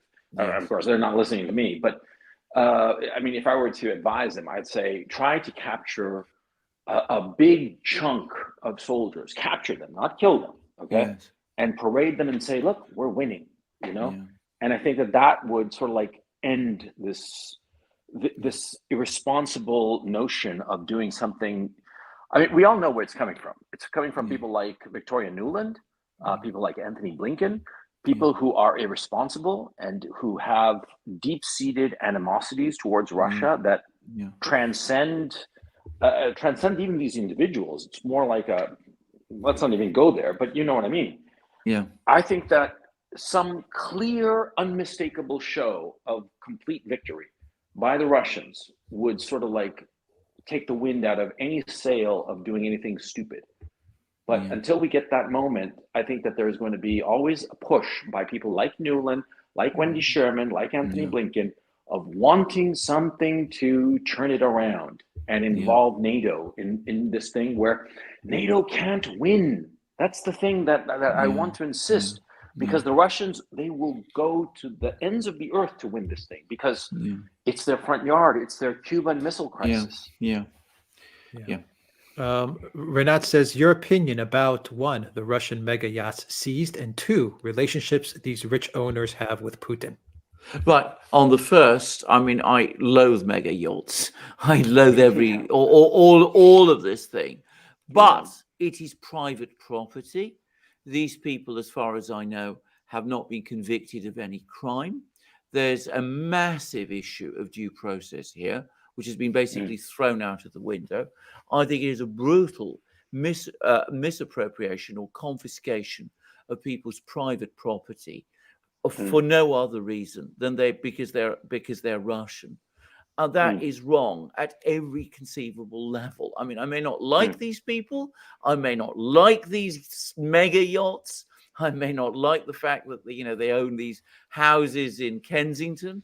But the fact is, you can't just come along in a law-governed, law-abiding state which claims that it protects private property and allows seizure of these things. And by the way, I was reading an editorial in the Financial Times, which talked about the importance of preventing Russian oligarchs from engaging in lawfare. In other words, from bringing defamation proceedings in London courts, which again, I find absolutely outrageous. So, I mean, everybody is to be defended, has rights, but apparently Russians don't. Rights to defend their reputations, but Russians apparently don't. So, I mean, that's my feeling about this. Now, as to these people that we're talking about and what their connection is to Putin, they don't have any direct connection to Putin. Now, that's the important thing to say. I mean, Putin has met some of them, no doubt, but they're nowhere near to being close to him in any sensible or way. Many of them are critical of him or oppose him. Some of them don't. Some of them are politically neutral. But regardless of that, regardless of their particular role in the political firmament, even if they were Putin's best friends, they have committed no crime. They have committed no act. There's no judgment in any court that justifies what has been done to them. I find it shocking, the hysteria. Yeah. Because I agree with you. You know, I think that mega yachts and this kind of flaunting of exaggerated wealth, I think it's frankly vulgar. I would have nothing to do with such people. But it's wrong to just taking somebody else's stuff. This is no different from what's the name of this thing where the law enforcement in the United States takes your stuff. Asset forfeiture, civil asset forfeiture in the United States, which is a despicable practice. It's basically suspecting that somebody did a crime, so you take all their stuff until they prove their innocence. And until the object that you take from them proves their innocence. That's what it's really, because it's actually a legal proceeding against objects. I think it's absurd, and I think it's an abuse of the law. And a society cannot long endure when it starts abusing the law like that. You know? Absolutely. You will own nothing and be happy. They started censorship the same way. Oh, it's just Alex Jones. It's just Alex Jones. Don't worry about it. They started with Stormfront. Yeah, they started with Stormfront. Yeah, exactly. Yeah, exactly. Yeah, you started with And, they're Nazis. Yeah, that's exactly why we need free speech, to protect the Nazis. You know. Oh, sorry. Sorry for using the. No. I mean, exactly. They started with these groups. And they moved to Alex Jones. They went to Tommy Robinson. I mean. Eventually, they ended up going after people that were supporting the trucker convoy in Canada. Yes. Well, now they want to censor Tucker Carlson of all people. Yeah, exactly. They want to declare him a traitor. Exactly. Yeah, Tucker Carlson. Yeah, he looks like a traitor to me. Good God, what the hell are you talking about? Alberto Diaz says the Ukrainians paraded 1,000 Russian soldiers that purportedly surrendered. I've not seen that. I haven't heard that. No, I haven't seen that. No, it's nowhere in the I'd like to see it. I'd love to see that. Yeah. And to tell you the truth, if that had actually happened, I think that we'd see it all over the place. It would be plastered everywhere. I mean, doesn't that break Geneva? Yes, it does. Straightforwardly, it absolutely does. But nobody's paying attention to that one. Both sides are parading their prisoners. So that's unfortunate, but that's the way things are. Too Small I hate says, to say it, but my earphones are dying on me, so I'm not going to be able. If I cut out all of a sudden, it'll be because of that. No worries. Too Small says, shall you all have a Russian channel, our subs, so we don't have all the fake MSN lies? They're going to make a move on YT in Russia. Yeah. There's people that are talking about it. That's going to happen. Justifiably so. Yeah, in Russia, they stopped preventing people from pirating movies and video games and computer programs because they had a system in Russia to prevent any kind of torrent and downloads, right? Yeah. And they switched off that system. So basically, all copyrighted material in the West is fair game in Russia because all of these companies withdrew from Russia. Yeah. And it seems likely that they'll shut down YouTube and Google in general and just turn away, and go their own way. Yeah. Jesus. Lady Cosmica says, just wondering when they are going to ban or cancel Russia right off the map. Hyperbole, maybe, but in this day and age, anything can happen. Yeah. Well, they kind of did. Well, they did. Well, I'm going to say this straight away. I mean, when they sanctioned the central bank, I mean, it took my breath away. I wasn't surprised. This is the odd thing. It was the kind of thing that I thought they might do, but when they eventually did it, I still felt winded. I mean, it was such an extraordinary thing that they did. I think we've lost Gonzalo. Mm-hmm. We lost him. Yeah, okay. I think we have. Yeah. All right. Well, guys, Gonzalo's links are in the description box down below for his channel and his Telegram. Please connect with Gonzalo, and thank you, Gonzalo, for joining us. Thank you very, very much. You're always welcome on the live streams. Kurt says the Geneva Convention makes it complicated to parading prisoners of war. I am sure that the Russians, because of this, will not go down that route. I agree with that. Actually, I'm sure they won't, and I think that it's not something you should do. Yeah. Stalin did it, by the way, on an enormous scale during the Second World War. He once paraded, I think it was 50,000 Germans through Moscow, and you can see the pictures, and it's really a terrifying thing. Naz says, not only can Zelensky not act, he looks like he broke into the presidential office and is asking for a ransom. At least look the part. Quite true. Yeah, Louis looked the part. Yeah. Yeah. Cosmo Shields says, great research. Does this new global dynamic derail the Western-driven COP environmentalist agenda, the COP agenda? Well, there's been comments about this, that, the green agenda is unsustainable now. I don't think they're going to give up on it. I think that, once all this is back, I think we're going to see that they're going to stick with their green agendas through thick and thin. After all, the Keystone Pipeline hasn't been reactivated. So if they're not even prepared to do that, why expect them to give up on it? Angry Warhawk says, will America be able to continue to guarantee Israel's existence and security? Good question. I think Israel's security is guaranteed by its own means, by its nuclear weapons. And I think Israel has now got fairly complex relations with various countries. I don't think it's as important to Israel as it was, say, 40 years ago. Sparky says, funny, normally anti-Christian, the MSM fails to mention Pompeo and Bolton are Christians, much less Christians intent on accelerating the apocalypse. No, it doesn't. I quite agree with that. They mentioned it with Pompeo on a few occasions, but overall, I completely agree. Arthur says, hi, terrific job. Would the trust in NATO countries be gone when Russia comes up with all the proof of wrongdoing, war, human crimes done by the Ukraine army? No, because we'll never see them. I mean, people like us will see them. People like people who watch us will see them. But I mean, the great majority of people in the West will not know about this. And that's a sad fact, but that's the reality. Of course, around the world, it's different. And that might eventually seep through back to the West.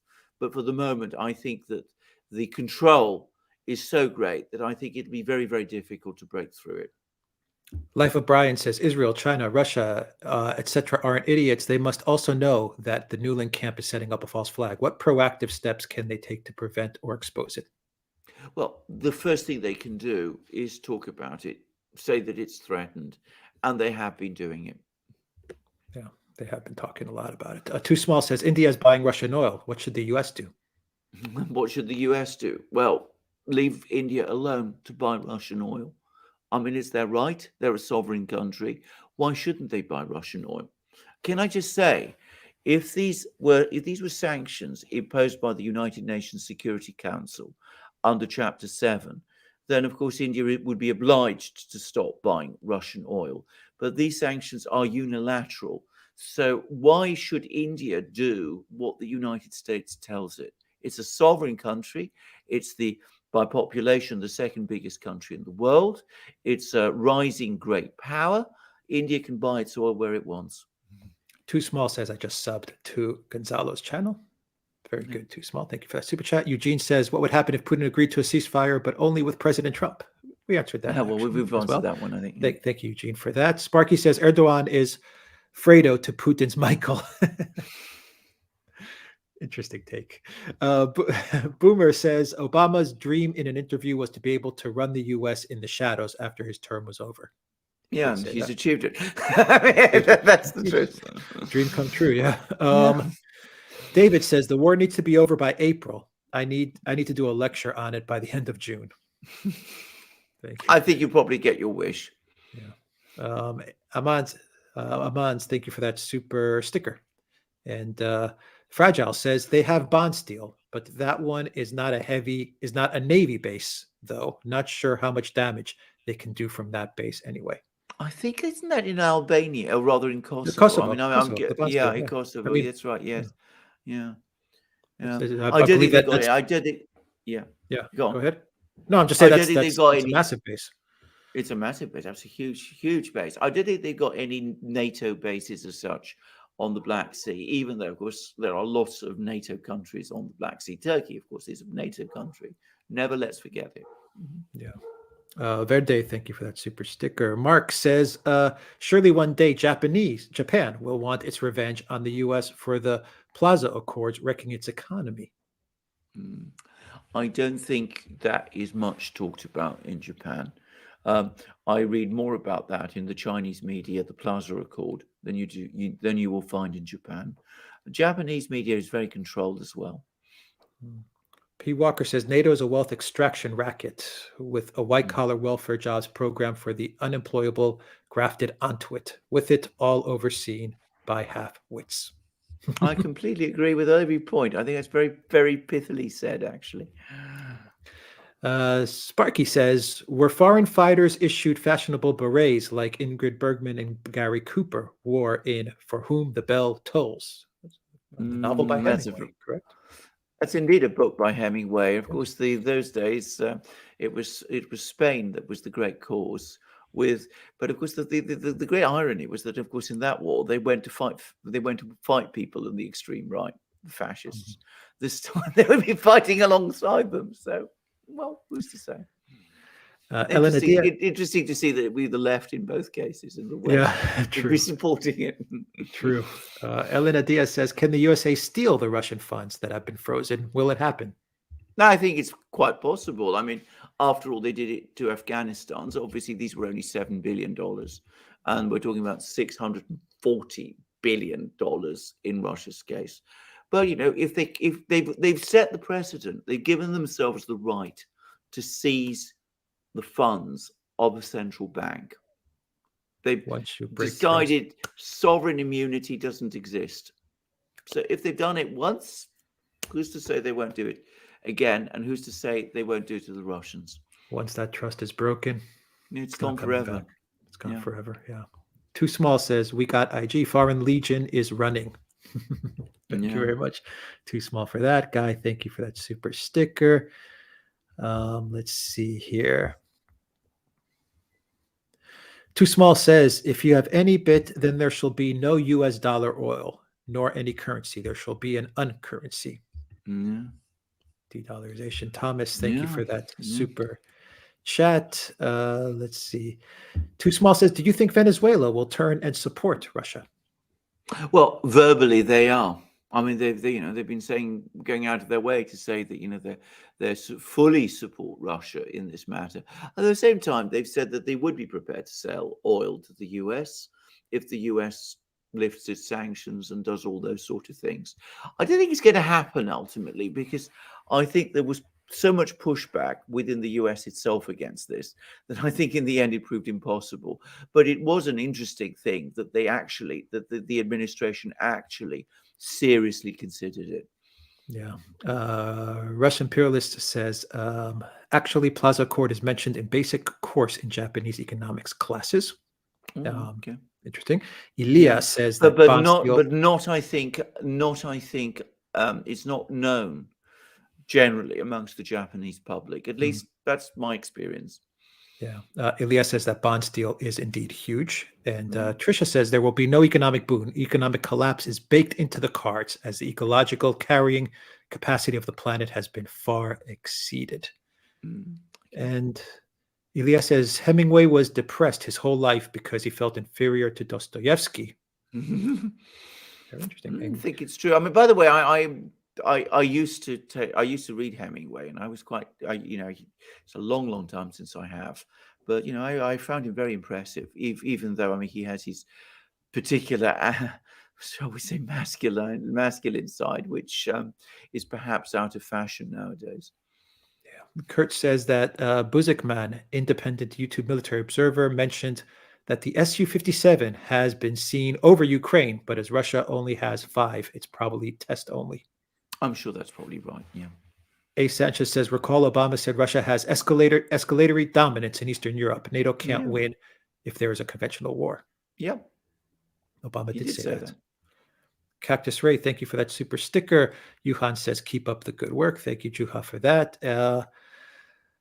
Let's see here. Karen, welcome to Duran Community. Violin Merchant says, I take it you guys don't think that Yahtzee is the game with the ergonomic experience. You realize that's pro-Tetris Kremlin propaganda. Thank you very much for that. Balka John says, I loved Pelosi's surface-to-air missile act. Pelosi she's been looking like drunk these days when she's giving. She looks awful. I agree with you, yeah. Iris says, Russian negotiations were on corridors only, and any progress reported are false. Yeah. From a YouTube Russian channel this morning. Please elaborate. That's absolutely true. I mean, the Russians have said that there's been no progress in the negotiations. There's been some, well, they haven't quite said that. They said that the Ukrainians come up with ideas, but then, of course, they quickly go back on them. And Putin, in a conversation he had, I think, with Charles Michel, the president of the EU Council, he said that the Ukrainians are not serious. They're not making serious proposals. They're not conducting themselves in the negotiations in a serious way. And one sec, Alexander. What's the significance that the Biden administration and Russia are working together to finalize the JCPOA? Why does Biden need this deal? Russia will be the benefactor of this deal. Strange relationship between the USA and Russia. It is a strange relationship that they still cooperate on something like the JCPOA. In terms of Russia, the reason they cooperate with the JCPOA is because they want to forge very close links with Iran, and the Iranian nuclear program and the sanctions get in their way to some extent. And by the way, the Iranian foreign minister was in Moscow, and they had a very, very productive and friendly meeting with Lavrov there. Why does the US want the JCPOA? Well, for a multiplicity of different reasons. I think at some level, they don't want Iran to go all the way and develop nuclear weapons. But at the moment, briefly and straightforwardly, they need its oil. Yeah, exactly. Let's see here. Hunger the Dye Merchant says, the real war crime in Crimea was the fact that hotels, restaurants, and food prices tripled after the annexation due to Russian demand. Yeah, absolutely. And I gather they've had double-digit growth in their economy. But I mean, there were inflationary pressures in Crimea. I think that's all subsided now. Yeah. By the way, Putin's made a point, that up to now, Russian banks have been very reticent about opening branches in Crimea. The only one that did was Bank Rossiya, which was already a sanctioned bank. Now, Putin said, well, no, now the problem doesn't exist. You can all go ahead and open your branches there because you're all being sanctioned. Exactly. Jair Later, thank you for that super chat. And Srihari says, U.S. Congress government documents which talk about the Yahtzee problem in Ukraine. Yeah. Yes. Yeah. A lot of documentation about that problem. Let's see. Tim says, the question is, are the neocons willing to lose again without acting insanely? I'm afraid you've identified a very serious point. I hope that even if they are not prepared to lose again, there are forces of restraint and sanity that will stop them. I agree. Mikas Ackerman says, do you think that the West will at some point, for example, after the hot war ends, come around and roll back the biggest sanctions, or will it be Iron Curtain 2.0 in a complete breakup with Russia indefinitely? I think it's going to be Iron Curtain 2.0, though it's going to be, of course, different from that because we're not going back to that world, that world that existed until the mid-1980s. That's the Russians' choice. That's the Russians' choice, exactly. I think going back to what Alex was saying earlier in the program, they're never going to go back. Yeah. Ever going to go back. I think Putin in his speech made it clear that the Russians now, I think you've said it. It's let me get your quote right. You said the Europeans and the Americans think they're isolating Russia, but it's actually Russia that's isolating them. Them. I agree. Yes. Is that correct? Yes. In a word, yes. Mm-hmm. Yeah. Let's see. Serge says, I strongly suggest you to have Javier Moreau from Stratopol, YT channel, as a guest. He lives in Russia and shares your point of view, former French military, and could have very valuable input to your perspective. I've met Javier. I have met Javier, and we got on extremely well. And can I just say, now there's another military man who could give us a lot of advice, because he was in the ex-military, and of course I think he was quite close to Sarkozy as well. So I mean, he's got political experience too. So he's got business, he's got military, and he's got political experience. Very much somebody we should try to get in touch with. Yeah, absolutely. We'll try to get in touch with him. Yeah. Marcelo says the EU announced possible trade barriers against China if discovered to be helping Russia. How far could the US and the EU go with China, considering the size of its economy? Well, I don't know. I mean, logically, they shouldn't go anywhere at all. I mean, they start imposing sanctions on China, then, I mean, 15% inflation, which we are probably looking at already, will go up to 50% inflation. That's all I can say. I mean, it would be just an absolute crisis. I mean, we really would be in a circular firing squad with sanctions at that point. By the way, world trade would completely seize up. I mean, it's already enough. It was already, even before these latest anti-Russian sanctions, it was already difficult enough if you're a ship owner, knowing which port to go to, which company to trade with, what freights to carry. I happen to know that this is becoming a nightmare. I mean, that nightmare must have been multiplied by orders of magnitude if you start taking those steps against China. As I said, world trade stops. Leafy Bug says, I don't see the refusal of the Gulf states and others to take the White House calls as a snub. I think they see the danger in picking up the phone, as who knows what will be demanded of them. And people on the other end of the line can still cause all kinds of problems for them if they wanted to. I think it's a very perceptive point, actually. I think it is a snub. I mean, I think we've got to say that it's a snub because, if they're not even prepared to talk to Biden, then, I mean, it's difficult to see that anything else other than as a snub. But that doesn't change the truth of the point you're making, that they don't want to be put in a position where they have to say no to things that might be extremely, might result in them being put under enormous pressures. Yeah. Andre says, I enjoy learning from your show, gentlemen. Keep up the good work. Thank you very much for that. And Too Small says, if China takes Taiwan, civil war, will the US or Japan join in? Well, that is a very good question. In theory, the US has all but committed itself under this administration to do so. I mean, if you read and listen to Blinken's comments, he's essentially committed the US, and indeed Biden himself essentially committed the US to defending Taiwan. Yeah. Jair, welcome to the Duran community. Melanie says, after every knockback the Western world gets, they double down in a new extreme disastrous route. Poof, climate, Ukraine, what next? They are destroying life for selfish greed. I agree. I completely agree. I mean, there's a kind of frenetic quality to all of this, which doesn't surprise me, but which is extremely dangerous. Kurt says, the West reminds me of the spoiled birthday child who one by one offends guests and ends up sitting alone crying with its cake. Absolutely, yeah. Child that throws the tantrums, smashes the furniture, and at the end of the day is sent to the back of the room. All emotion. Let's see. Alsat says, will Germany be able to revive Nord Stream 2 in the future? You answered that. No, I don't think so. I think it's dead. I think it's absolutely dead. Yeah. Will all of this finally put an end to the power of U.S. sanctions? Good question. Ultimately, yes. I mean, they've overused the sanctions card. They've played it very hard.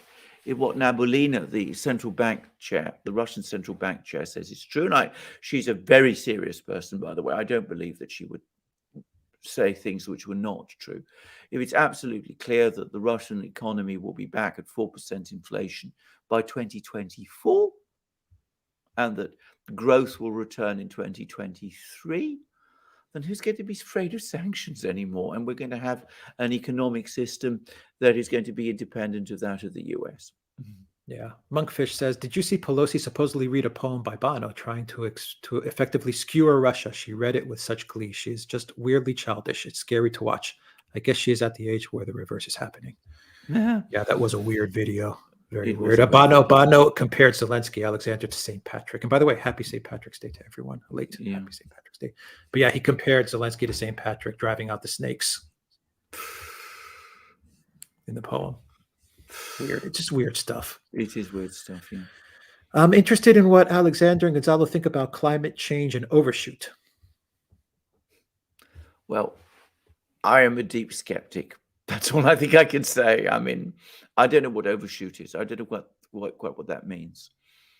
Yeah. Tweak says, I'd say it's actually the West that is isolating itself. Very true. Yeah. Elias says, how quickly do you think China, the EAEU, non-USD trade system will attract non-Asian countries? I think it will take a very short time indeed. Bear in mind, 17 African countries refused to support the resolution, the anti-Russian resolution in the General Assembly, despite coming under apparently enormous pressure. So I think more and more of them will start to integrate themselves in this new system. For one thing, it looks like the future. Very true. And Dr. Bill says, I think Ukraine translates to borderlands in Russian, which will break up into 3 countries, Novorossiya, Ukraine proper, and Galicia. I think that the Galicians are the ones who sacked Rome. Is there any truth to that? I think it's a different group of Galicians who did that, actually. The Galati, who ended up in, I believe it or not, in Asia Minor. And they were Gauls or Celts from the West.